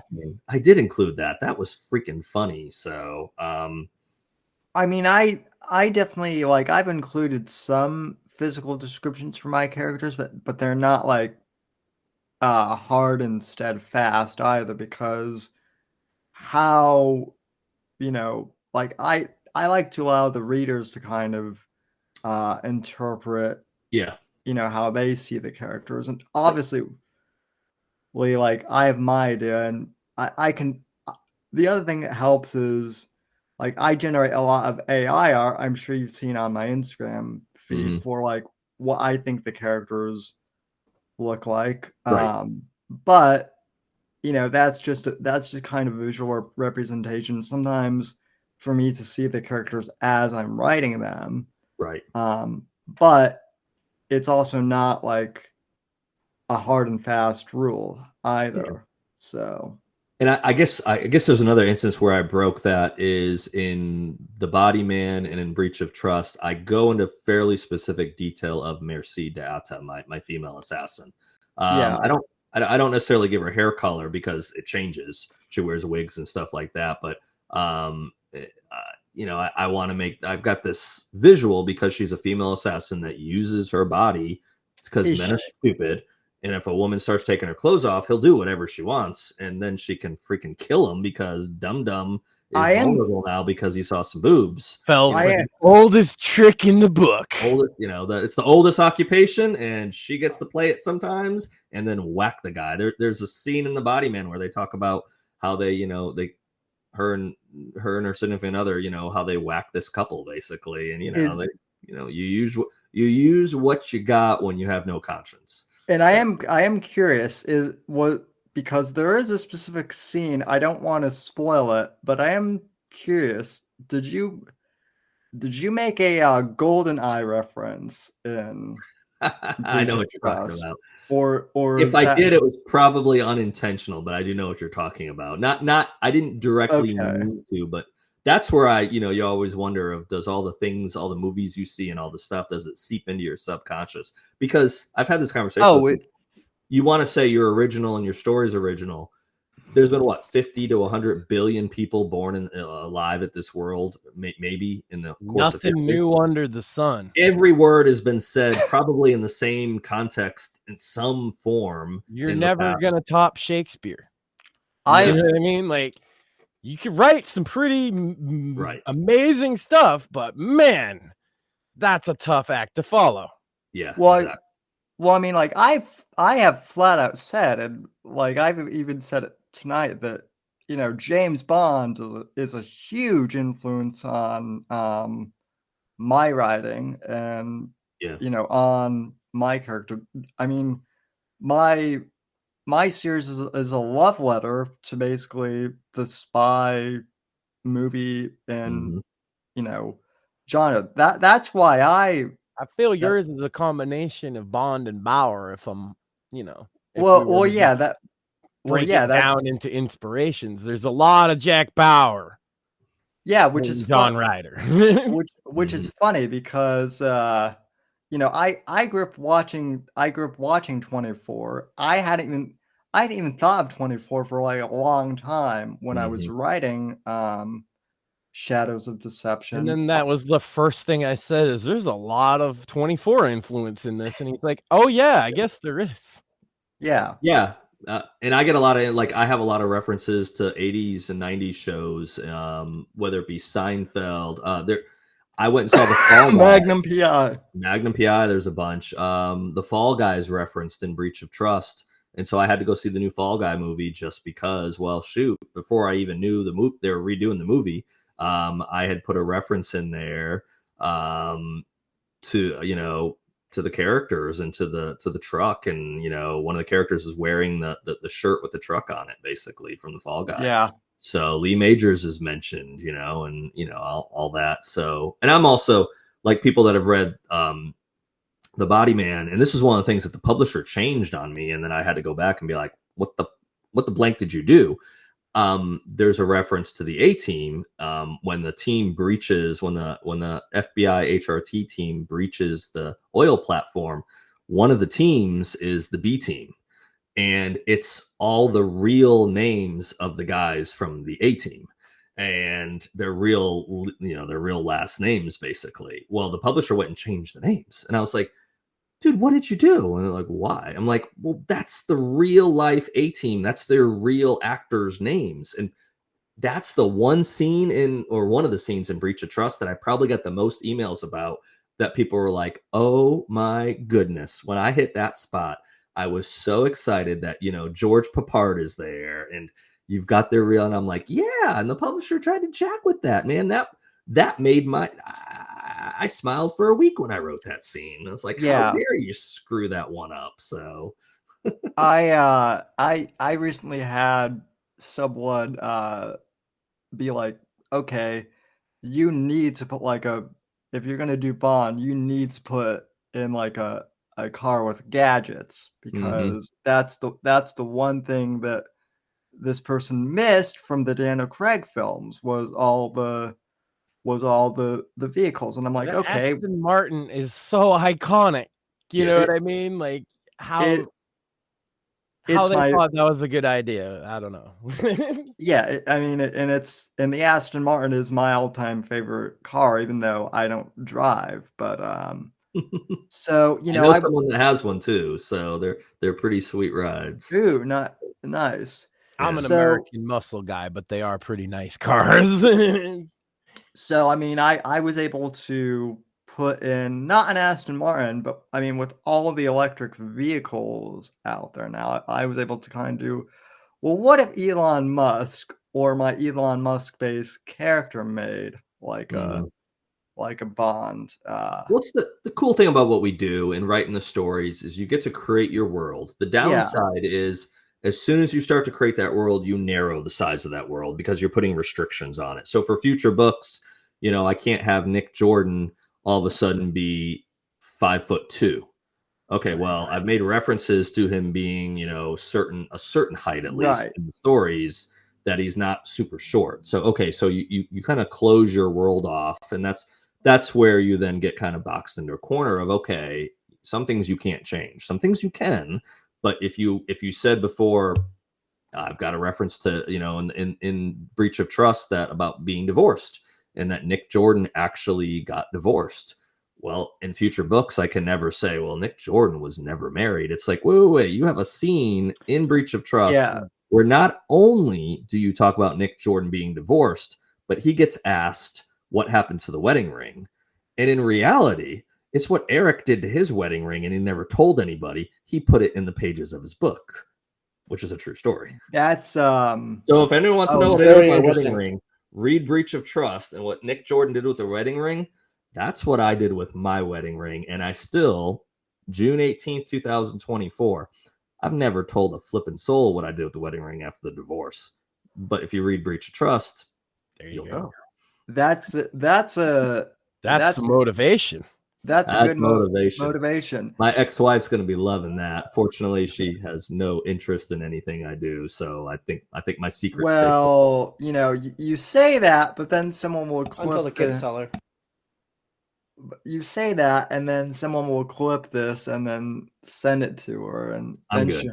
I mean, he put it in a novel he's publishing, so I don't think he bothered that much. It won't bother me if I got a nasty gram about that one. I'll be like, yep, you should see the other references if you paid attention. No, I'm kidding. Yeah. Well, no, sometimes you need a story, and sometimes you go with something real. And I think for me, when I was writing the early draft of this, I was going through everything. So there was a few spots where I just kind of got to vent a little bit and put some real life stuff in there, and it was therapeutic. And it's not any kind of personal knock or vendetta or anything like that. It's just I knew in that spot, I decided to make him divorced. And I just said, it'd be funny if the character asked him what he did with the wedding ring. And I'm like, well, I got a story on that, so maybe I'll just use my own story. So yeah, it's well, that's the other funny thing is, so my main character, John Ryder, is a former Navy SEAL, and people think that I did that because, oh, you're trying to rip off James Reese. Well, no, Mhm. I had this character planned as a Navy SEAL before I knew of Jack Yeah. Carr or James Reese or my first exposure to the Navy SEALs was playing the video game series SOCOM Mhm. US Navy SEALs. So, that's where I got that inspiration from. Yeah. And I mean, he's a private contractor too. So I mean, his Navy SEAL background doesn't, It's you just know, flavor, really. yeah, Yeah. it's just flavor. And obviously, you know, if I do meet a Navy SEAL who can, help to, flesh that background out, then sure, obviously I'll take that. But I'm also not going to try and, write about that specific element when I don't know that Yeah. much about, um, when I only know what I know about it from fiction and whatnot. Right. Well, You- and like Jack puts a reference to, I believe at least he used to put a reference to Magnum PI in every one of his books. Yeah. Before I even knew who Jack Carr was or had met him, I had already written the first draft of my book, and I had a reference to Magnum PI in there. So, because someone had asked me, like, "Oh, did you put that in because Carr put it in?" And I'm like, "No, I didn't know Jack Carr when I wrote that." He's a few years older than me. I'm not sure how old Jack is. I don't know if he's 2 or 3. I'm 47. I don't know if he's 50 yet. He might be or might not be. But we just happened to grow up roughly around the same time period where Magnum PI was a huge influence on me. The I'm 18 40 and the influence is still there. And I think there's people Same. 20 or maybe even 30 years older than me that would also reference that show because, yeah, that was huge. Yeah. I mean, I have a reference into one of the stories about who shot JR because my Right. mom was a single mom when I was real little before she got married. And, she used to keep me up on, I think it was Friday nights, if I recall. We'd watch Dallas, Falcon Crest. What was the other one? No, what was the third one? Miami Vice. No, it wasn't Miami Vice, but just like Dallas reference. I remember, I- not something what an 8 or 9-year-old probably needs to be watching back in the time is Dallas. That's probably why I, need therapy now. Well- But of course, I'm showing my kids Seinfeld now, and now I'm watching. There's a couple Seinfeld episodes that are like, "Oh, Dad, the contest." Can we watch it? I'm like, "Oh, no, can't do the contest one. Nope, that's one. You're not letting you watch the contest." But some of them will be on sometimes, and I'll be like, oh, "Dear God, what are they saying on there?" And I'm just like, "This is a show, kids. You're learning a little bit about that's nothing wrong with that now." So when I moved to Florida, I actually got bullied into watching Miami Vice, the original, because Don Johnson, he's the man back in the day, man. yeah, well, I mean, I like how he says the original. Only a young person would say that. well, because Right. Because the movie was a When did they bomb. redo it, or did they redo the show, or just a movie? They did I think a film, but They- it didn't Okay. do well. they, But they- younger people, that's what they think of, because that's more Gotcha. I just find it funny you called it the These original young Miami people, I Vice. tell you, well, whippersnappers. I mean, The response was that there was a remake. What? Michael Mann, who did Heat, famously also, he did a film version of Miami Vice, which isn't bad, It's all right. but it's all right. It's not. Doesn't have it's Don not- Johnson. No. Yeah, Michael got brought up. I interviewed Meg Gardner the other night. She's coming on Tale of Two Scribes next Monday, and Heat was a big discussion for us. So yeah, I was the one who brought that up because I love the original Heat. I love the original film Heat, and I make a lot of references to that. And I mean Heat 2, I'm assuming you've read it. I've not actually. It's on my docket to read, but I will not say how many feet high my to be read pile is. Sam starts interviewing authors after he has you on, and now my backlog of books is just ballooned because if you're a reader, it's like, oh, that sounds interesting. Well, You know what it's about. I know I've read the synopsises and stuff about it, so Yeah. I know what's happening with it, but I've not actually read the whole book. Now it's worth it. It's definitely worth listening to on Audible. On Audible, yeah. as That's how I'm well. doing a lot of books now, honestly, Sam. I just don't have the time anymore. I don't have the time to sit there and open a book and read it for 4 hours or 3 hours, and I read late at night. I fall asleep. So a lot of times my Audible account is how I not every book, but that's how I'm doing a lot of them now. Which is bad because my books aren't on Audible, but I just haven't got to the spot where, from a business perspective, I see it makes sense. Because if I'm gonna do it, I'm gonna do it with. I've had some people give me quotes and get some talent, and we lined it. We're gonna line it up, and I just said, I can't set the price. I don't know if I can get my money back. I'd even be fine with break even. The break even wouldn't bother me. I just don't want to risk that much on what if it only sells 10 copies, and it's just like I can control the book side of it a lot more than and so hopefully one day I'll get there. But I need one of the books to do well. If you want to talk, full disclosure, Eric, that was the first place I went was Audible. Yeah, no, I'm sure. I've gotten that request from probably a couple hundred people over the last couple of years. Of it's not on Audible, it's not. No, it's not. So again, if we can get like 1,000 people to say yes, then let's talk. Probably 1,000. Probably need. I figured out what the break even was. Actually, I went to the detail of. I created a spreadsheet that said I can't control the price point. If they set the price point at this, and level, I went all the way down of how many books do I have to sell, and I just didn't have the comfort level with the Body Man or with Breach of Trust that it would do it. I know what print will do, and I don't know if the ebooks do near the print, or if the audio does anywhere near the print. Golden, no problem. I'll invest it. I just don't know. Completely understandable. Yeah. I mean, I can talk with you offline too, because I mean, it's the audiobook. Like for me, the two things that are shocking is, I mean, the audiobook has sold pretty well. I haven't made a lot of money on the audiobook, but I'm a podcast guy, and so my audience is already used to listening to audio, so it kind of they demanded it.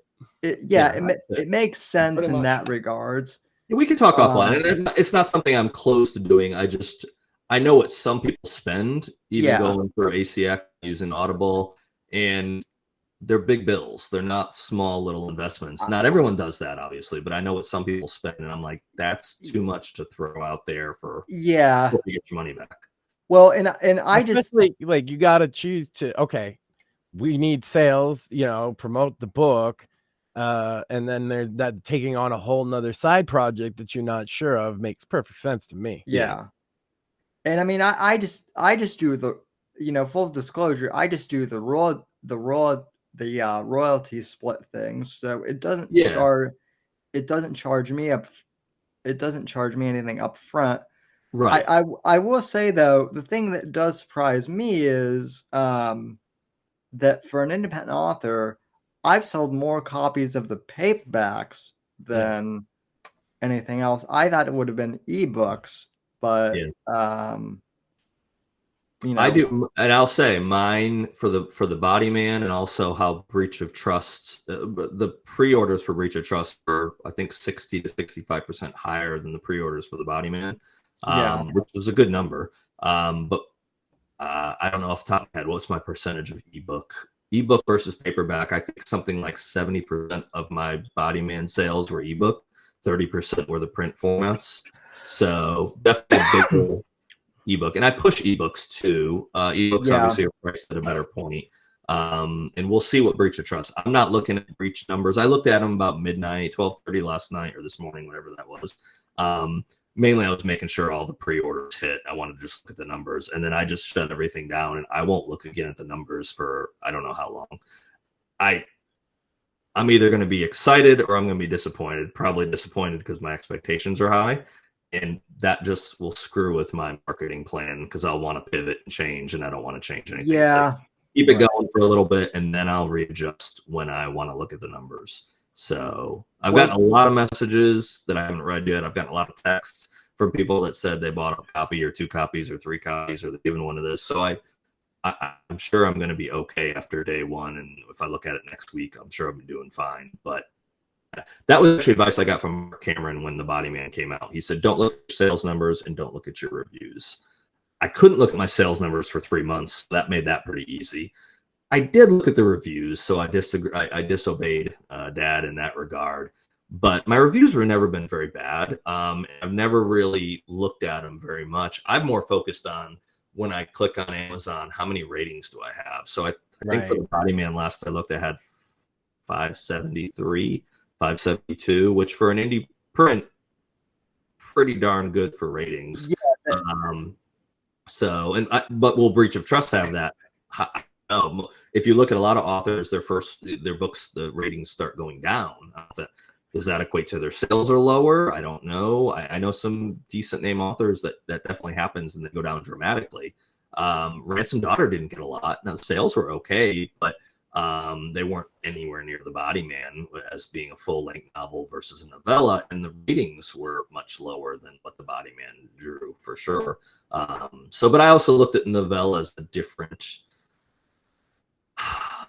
animal. It definitely sold different. The reception I got was different, not for the content, but just I got a lot of feedback from people saying I like it, but I want more. And so that kind of led me to believe I need to just put most of my focus at this point on full-length novels, because novellas I don't think are going to get me where I'm trying to go. So they're fun and I like them.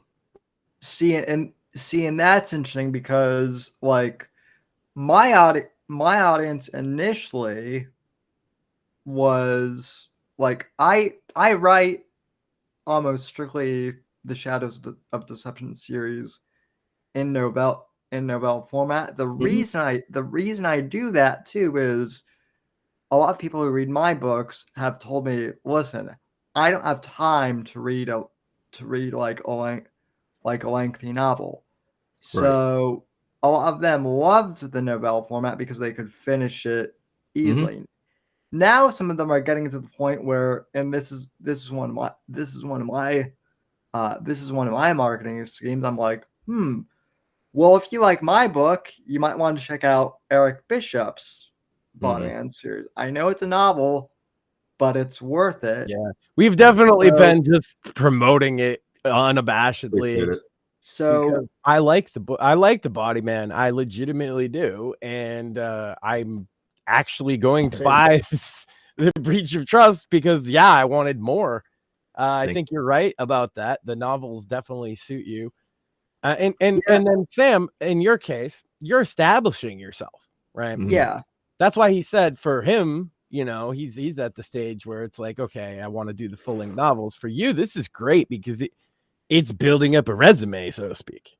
Well, and I do have a novel with these characters in mind too. I just want to get the audience, I guess, ready to read a novel, because the other thing I don't want is what happened with Game of Thrones, which is where the novels are like 800 pages long, and I mean. Also, we had no idea if anyone was going to buy him. Right. I remember discussing it as like, well, we can promote it because we're not big on like, oh my God. I mean, there's the Rumble Rants, and if anybody wants to donate money, they can do it that way. But we don't really sit there and shill that kind of stuff, right? So our idea was, well, we'll shill the book. That's a physical product people could put, and it helps him out and everything. And so it all just kind of worked out, but we didn't really know if there was an audience, and everybody started buying it. And I was just like, oh, guess so. So now Sam is finishing the 3rd book in the series, or he's going to get hobbled. Yeah. If I don't finish it soon, I might actually need. You're gonna break your arm if you don't finish this thing, Sam. You better put up or shut up, man. Yeah, I might need Dick Jordan to come protect me, because people are demanding a trilogy, and you're gonna provide co-host man. Yeah. Well, people are listen. I'm excited. People want the book, to come out. So Mhm. I'm, I'm. Listen, I never thought that people would like the book, like my book series more than they like the show. But apparently, some people do, which has been Mhm. wild. It's definitely So, opened a lot of doors. oh yeah. Cool. So, enough about my writing. As far as other projects you have in the work, so what have you got coming up? Way too many is probably what my answer should be. So I'm sure there's some people that are like, dude, what the hell are you doing? But so I had a long break between Body Man and Breach of Trust, and I did have Ransom Daughter come up. Ransom Daughter I wrote years ago. Now I revamped it, redid it. It also wasn't hard to do because it was a novella, so it wasn't, it was a quarter or a third of a regular novel, so I could get through it quickly and fix it, and I learned a lot. And then I had other time to write in that 2.5 year span. So I got working on other stuff and actually even revisited some former stuff I had written years and years ago, and just kind of came up with a game plan. So, Breach of Trust is out now. That's the second in the Bodyman series. At the end of this year, and I'll reveal it pretty soon once I get the cover design finished. I'll put out the cover, a pre-order, release date. But Babylon Will Rise is the next book, a full-length book to come out, and it's the Omega Group. So it's not necessarily the follow-up to Ransom Daughter because it's a different story, but it's the same characters. It's kind of their next mission, but one of their missions basically. It's not sequential. And there probably won't be sequential books necessarily. They'll be the same characters, but it's not going to be one mission leads to the next mission to the next. It's not that detailed. But so Babylon Will Rise will launch end of the year, and then the plan is, as long as I can stick to this, end of next or beginning of next summer, 2025, Merci de Atta will have her standalone Supreme Justice, which she is targeting a Supreme Court justice. And there's all kinds of stuff going on with the big lawsuit that involves maybe a vaccine or something that we won't talk about yet. And there's some heat heading to the Supreme Court, and she's gonna decide to get hired to kill some people, and that's gonna go to pot. But the Body Man's going to be involved in that one. He's a side character, but their paths will cross. So the Body Man, not a Body Man series book, but a offshoot Body Man series book for her. And then at the end of 2025, the plan is to come out with a origin story for Troy Evans, who was my captain who's in charge of the Omega Group, kind of where he got his start. That's the plan and why he didn't follow his dad into being an FBI agent, which was his plan since he was a little kid. Instead, he joined the military, joined the special forces, and started killing terrorists. And why did he do that? That would be the unnamed book that will come out at the end of 2025. And then from there, I've got some really rough ideas. I'm working on some projects with some other people. So it's going to depend on how those go and if we rock and roll or if they slow down. And then I have a couple other books I've started that I probably need to get back to. And then I'm going to have to write a third Body Man book. I know the title, and titles are important to me. I sometimes have changed them, but rarely. I know what the central story is and how it's going to start, and I do not yet know the ending. So I'll have to figure that out before I start writing. But I would assume I'd start writing that sometime in 2025. So there won't be a Body Man book out again after Breach of Trust until 2026, I think. And then we'll just see. It sounds crazy, sounds ambitious, and it is. And that's how I need to hold my feet to the fire so that I can get my island in Fiji. Yeah. Kidding, well, totally. People might think that you're, crazy and a little too ambitious. And I'm over here sitting like, wow, I'm glad to know I'm not the only one who has like a multi-pronged, like, exactly series, because like I've got like a whole, universe just in my head of like characters that I've like teased, in the series so far. Mm-hmm. But yeah, I'm tying all mine together. I'm tying in Body Man series, Breach of Trust, a group. Well, not like, at least not at this stage, they're not directly friends necessarily, but there's some overtures about there being connections. And obviously Merci, Kat and Eli have their own book, kind of where I leave off the Body Man, and they talk about the senator that's missing. There's a whole novel of what's going on with that. I have the title, I have the concept worked out, I have the first 3 chapters written, and I put it aside 2 years ago because 2.5 years ago when the Body Man deal happened. So that one is going to be for my dad. Actually, that's going to be a book dedicated to my dad. So I better get writing that at some point. He's 70, so I better get my ass in gear.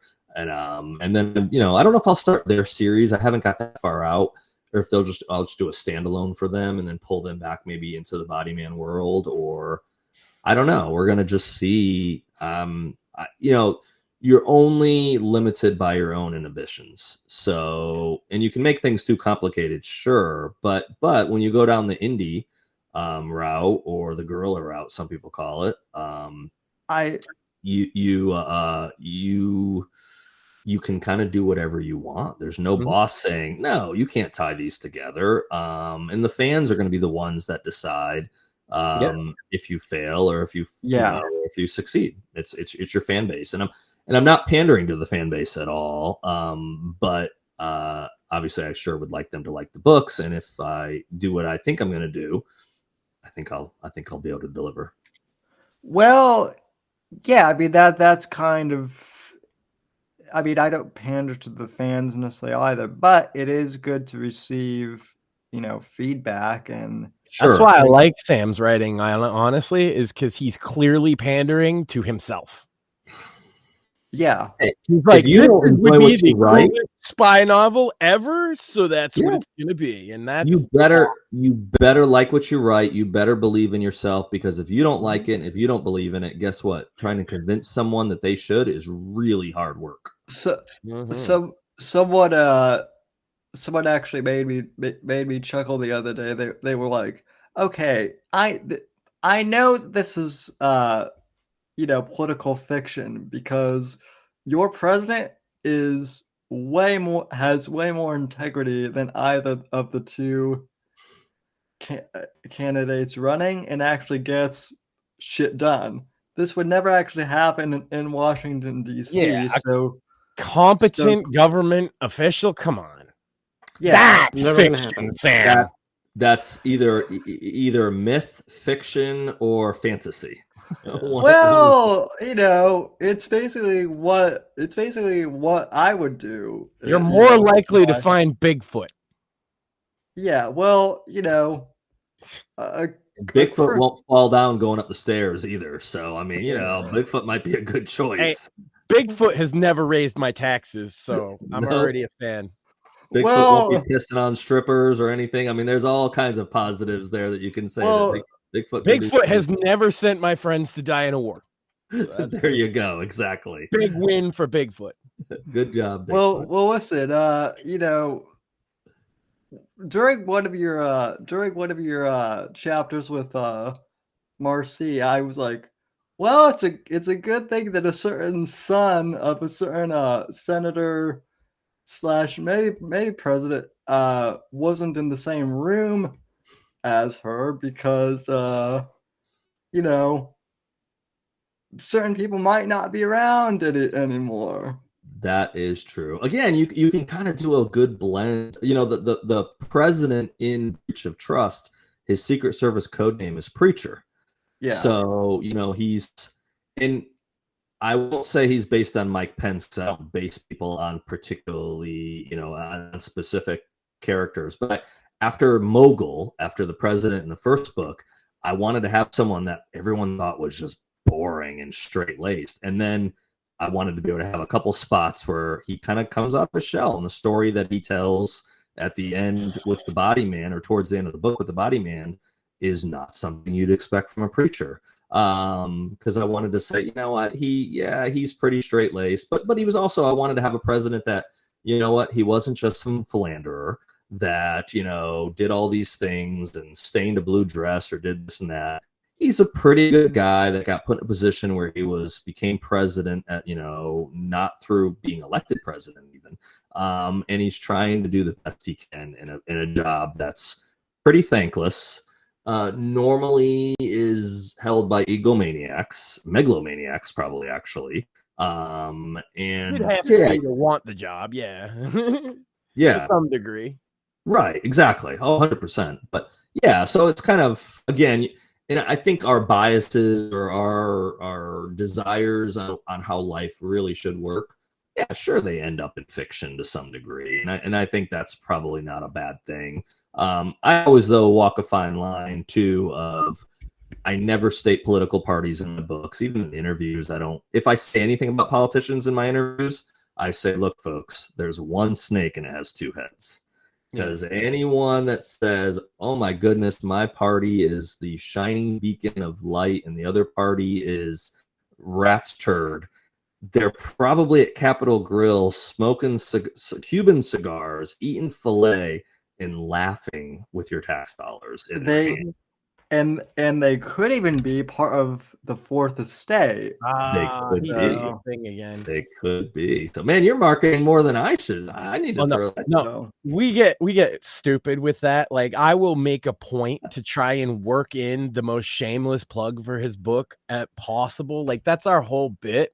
That's why I always have to have it with me, so I could just be like, oh, and if they need a book, this is a good one. Yeah. But no, the joy of fiction of you beginning to create that world is really fun. And I want Republicans, Democrats, and even people that are going to vote for RFK Jr. to buy The Body Man, buy Breach of Trust, go pre-order Babylon Will Rise when it's out there. And I'm not, I'm saying that tongue in cheek, of course, but books to me are an escapism. So I know people do get heavy-handed with their books, and some people love it. Some people love it when an author really gives it to the Democrats or really gives it to the Republicans. And I don't have a problem with people doing that. I think it does turn off a certain percentage of your available readership. And I do feel that my job to create a story is to create a good story. And I want 5 million people to read it, not 500 people. Yeah. You said escapism, and it works so well. Now, yes, some people want to escape into trash the Republicans, trash the Democrats or whatever. But for other people, look at society today. Everybody's yelling at each other about politics. Families are breaking up over it and stuff. If you could just read a book that isn't like that, that's nice, I think. Yeah. Well, I had this conversation with someone recently. The media has warped things, and social media, the whole, we're not going to get into why and all that, but it's turned people on each other when it's like, if you really sat down with someone, I don't care if they're transgender or gay or you think are a racist or whatever, if you actually sat in a room with if most people sat in a room together, they would find they have common ground. They would find that, at the end of the day, we all have to wipe our own ass. We all have to put food in our mouth. We have to provide a place to live. There's essential basics that even if that's the only thing you can come to terms with, okay, focus on the things you can come to terms with. Don't be caught up on, well, how dare you support Biden or how dare you support Trump? It's like, they probably have good intentions and maybe they are wrong in your eyes, but you know what? You're probably wrong in their eyes. Where's that get you? I find that for me, having been part of the College of Republicans, I mean, I only worked in politics for a small amount of time. Mm-hmm. And just from the small amount of time I was in, I quickly realized that, both sides have dubious players in them more. Right. And I've actually written about that in a fictional narrative in my book series, and I've actually gotten some comments about that. But I don't. It's often something we point out on the show too. The Uniparty. Yeah. We're always talking about. Just the other day, I put up a post about Republicans, House Republicans on X, Twitter, whatever. They put out a tweet that said, "Oh, we're so proud to reauthorize the NDAA," and I'm just like, Why? Yeah. Why? Oh, you think that we're supposed to like that? Yeah. Do you know what's in the NDAA? Probably not, because they're in friggin' Congress, right? They haven't read it. I Yeah, guarantee. they haven't read it. They've had a you staffer most of them. peruse it, and they think it's good. It doesn't say take money away from congressional leaders and cut their pay. So good. We're good. Yeah. We still get our benefits. We can still buy stock and a little bit early, and Is there defense contracts in it? I'm down. 760 billion is going to DOD.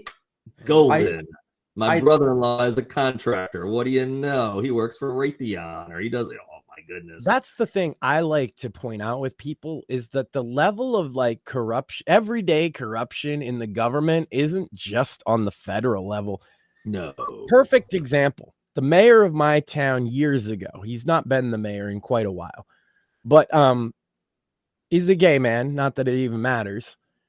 And he gave his boyfriend all the town landscaping contracts. Isn't it weird that his boyfriend is the only person that could possibly have low bid on these jobs? And that's the kind of stuff you see every day in every town. Yeah. You know, we often think about the Congress because they're taking the biggest piece out of us. Right. But party politics don't matter so much on the local level. If you get involved in local politics, you'll start to realize that, because usually you only have one party wherever you're at. Yeah. I'm in the Carolinas. In the Carolinas, I've lived in North and South. I've gone across the border a couple different times over the years. And especially when I was back, I'm in North Carolina side now, but I'm like 10 minutes from the line. But in the South Carolina, last time I voted in 4 years ago, which election I was back there. I guess 4 years ago I was back in South Carolina. There was, out of like 10 different races, I think there was 8 races that the only person on the ballot was a Republican. And there wasn't even, I mean, you could write in a name. It had a spot for write-in, but it's like, you know, I don't even know if I can spell Whitfield. I mean, I don't know. Am I going to put salmon on this? I mean, what am I going to do? So, no, yeah, it's just like, okay, well, that apparently who's getting that's who's going to be I convinced a bunch of whatever. people to write me in for governor one time. I got like 20 votes. Hey, there you go. Like, well, we only had one candidate. Why not? You know, and Massachusetts be like that, because it's crazy though, because Massachusetts is not as liberal day to day, I guess, as a lot of people think. Right. Because that's Boston, and they outnumber us and they outvote us. But I'm closer to Rhode Island out here. They call it the Libertarian Belt, if that tells you anything, right? It's not, maybe not conservative, but it's certainly not like Massachusetts liberal. Yeah. And that's like a large chunk of the state that we just don't have any say, because we get outvote on the state level. Right. No, I grew up in Connecticut, and I would tell people, especially when I moved down south, and I've lived all over the country, and I would tell people, you know, oh, Connecticut, oh, that's where all the rich people live. It's like, not really. I have family members there, and I grew up there, and guess what? There's rednecks in Connecticut. They're like, no. And I'm like, oh, no, bigger There's straight rednecks. Ghettos in Connecticut. Like actual ghettos and gangs and all that stuff, right? Absolutely. They might not be, you know, over there in Greenwich, but they're there. So I was born in New Britain, Connecticut. The tagline for a while now for New Britain is hard-hitting New Britain, is what they call it. And that's derogatory. It's exactly what it sounds like. It ain't there's a lot of parts of New Britain that you probably don't want to hang out in. So that's sad, because I grew up there until I was probably like 10 or 11. But yeah, it is what it is. Yeah. But my point is that most people on their everyday, day-to-day life aren't as political as they think, and aren't as politically radical as they might think as they're arguing with people online. Right. Yeah. And it's always funny because, like, I criticize both parties in the books, but again, this is something that's open to reinterpretation. It's always interesting because I'll bash both political parties, and yet for some reason, the reader will automatically think, oh, you're going after this side or you're going after that side. And it's like, okay, that's interesting to see how you interpret that because, well, it just is. Yeah. So, and Our I whole do the thing political on this community thing show. here on Twitter, but I don't in real life. So it's like a release for me. yeah. Yeah. So We've been talking like the mantra on the show the last year or so has been meet people where they're at, not where you want them to be because that's not where they are. Yep. Yeah. So, well, I think we've covered a lot in just about, 2.5 hours. And I really appreciate you, taking time out to be with Thanks for having us. me on. Fortunately, I ended up getting tomorrow off work, which I didn't know. I didn't know we had Juneteenth off till recently. So, although I'm meeting a friend for breakfast, but I will, until I can get through everything, the rest of my night is to go on Twitter finally, or X, whatever you want to call it, and see what's there for messages, reply.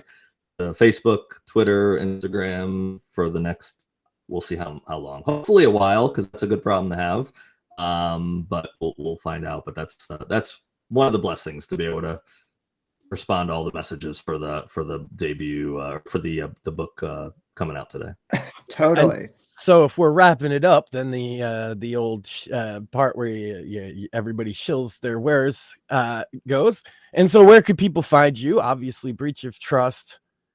What's the best method to buy it, purchase it?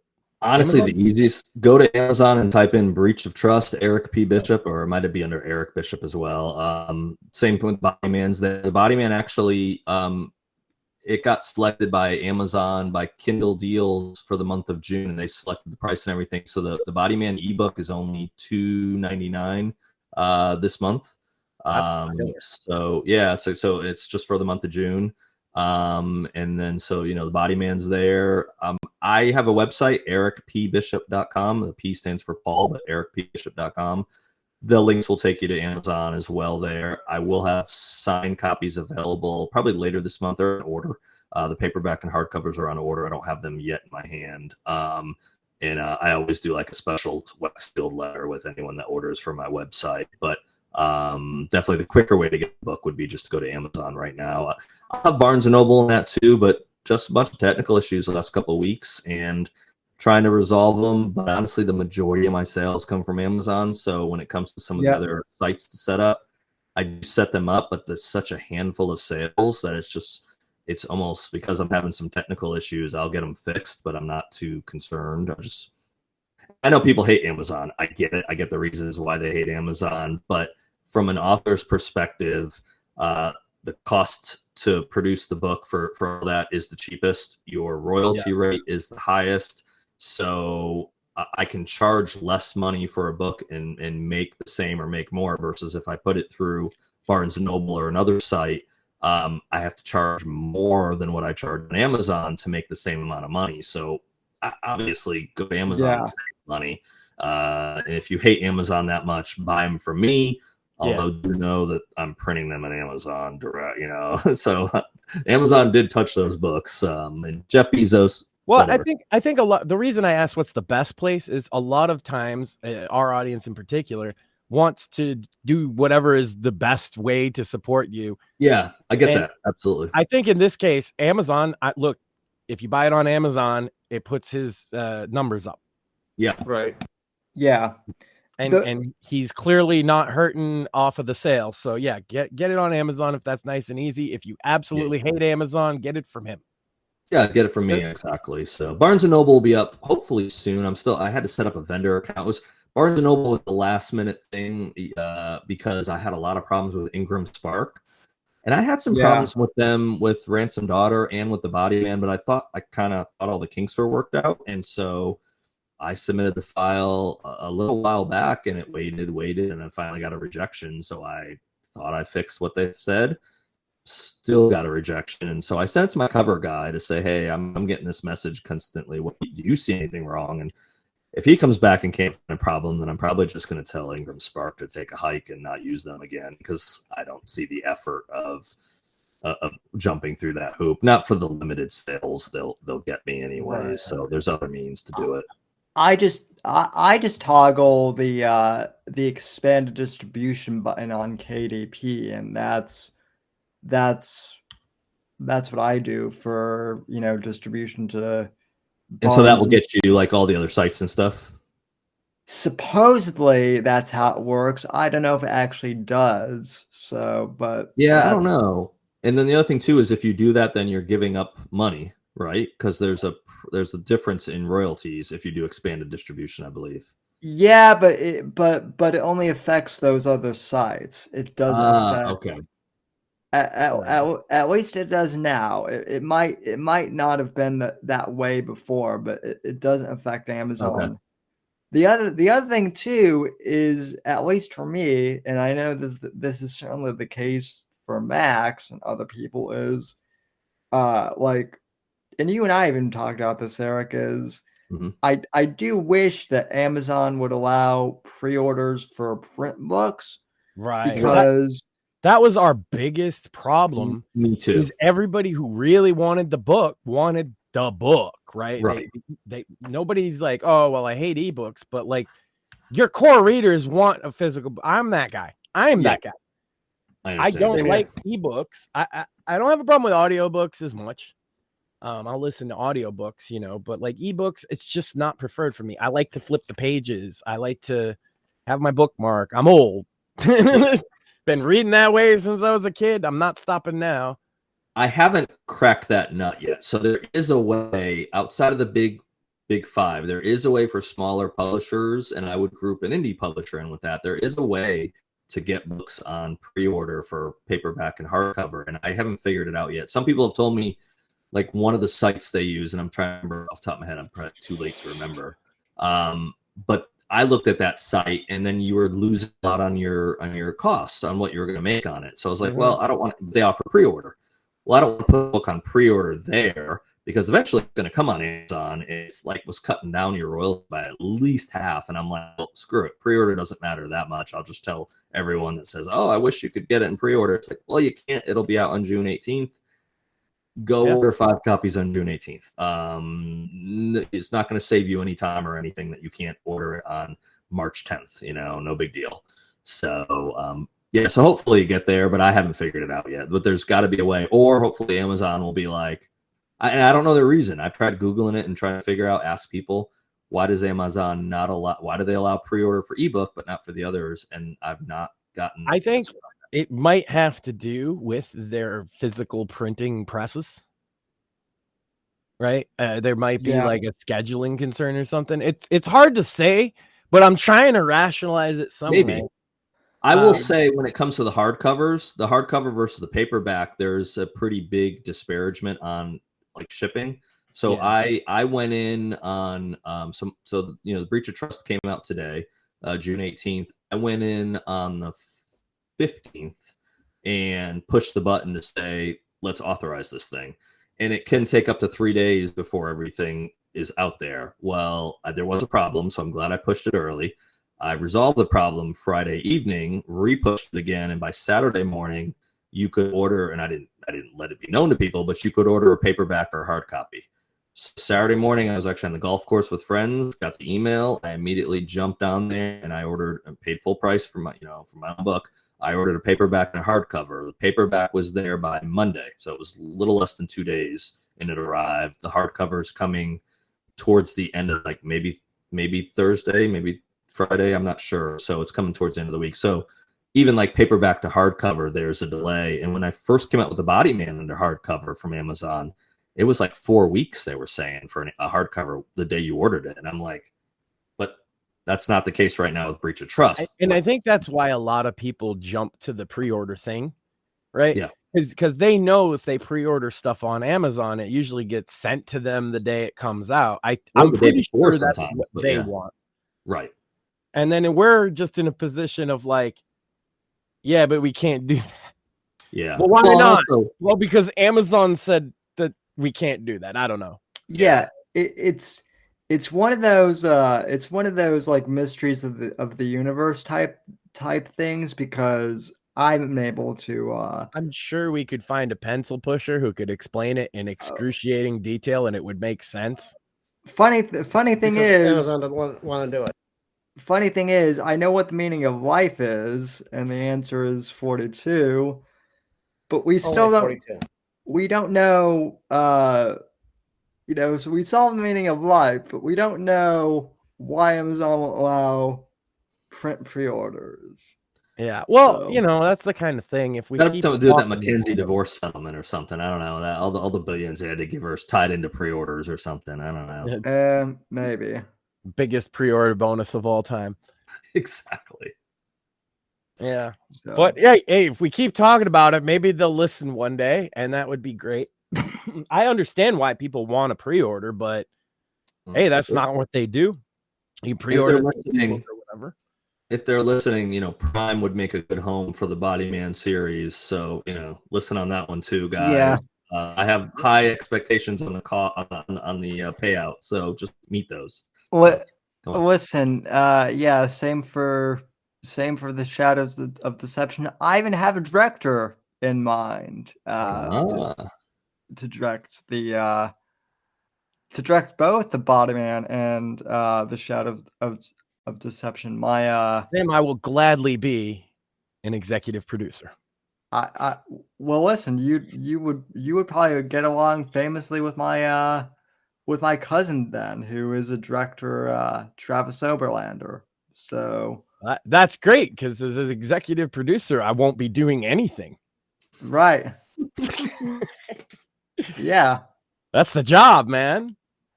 You put my name in the credits, and that's it. Well, it's an important job though. So, and it's a steal at only $600,000, Yeah, well, that's assuming we make that much. So, well, I don't know how much it's gonna make, but that's my fee. Thanks, guys. I appreciate it. Thank you for helping the book launch, making it a good evening. That's for sure. So, oh yeah, happy to have you on. We got Morpheus while he's still here. What are you doing on Bits and Bones tomorrow night? No Bits and Bones this week. Core has family stuff, so no show this week. We'll be back next week, which is June 27th at 9 p.m. EST. And I'm sure we're going to have a bunch of stuff to talk about covering 2 weeks. To be fair, it's been a weird week here at Right to Offend Media. We're doing a Tuesday show with Sam, and the girls did a Thursday show because my wife and Penn, one of the other co-hosts, went to Fan Expo in Boston this weekend, and they had fun. And so they'll be back on Saturday at 10 p.m. Eastern time, I think. And I don't know what their topic is this week, but I do know that they're women.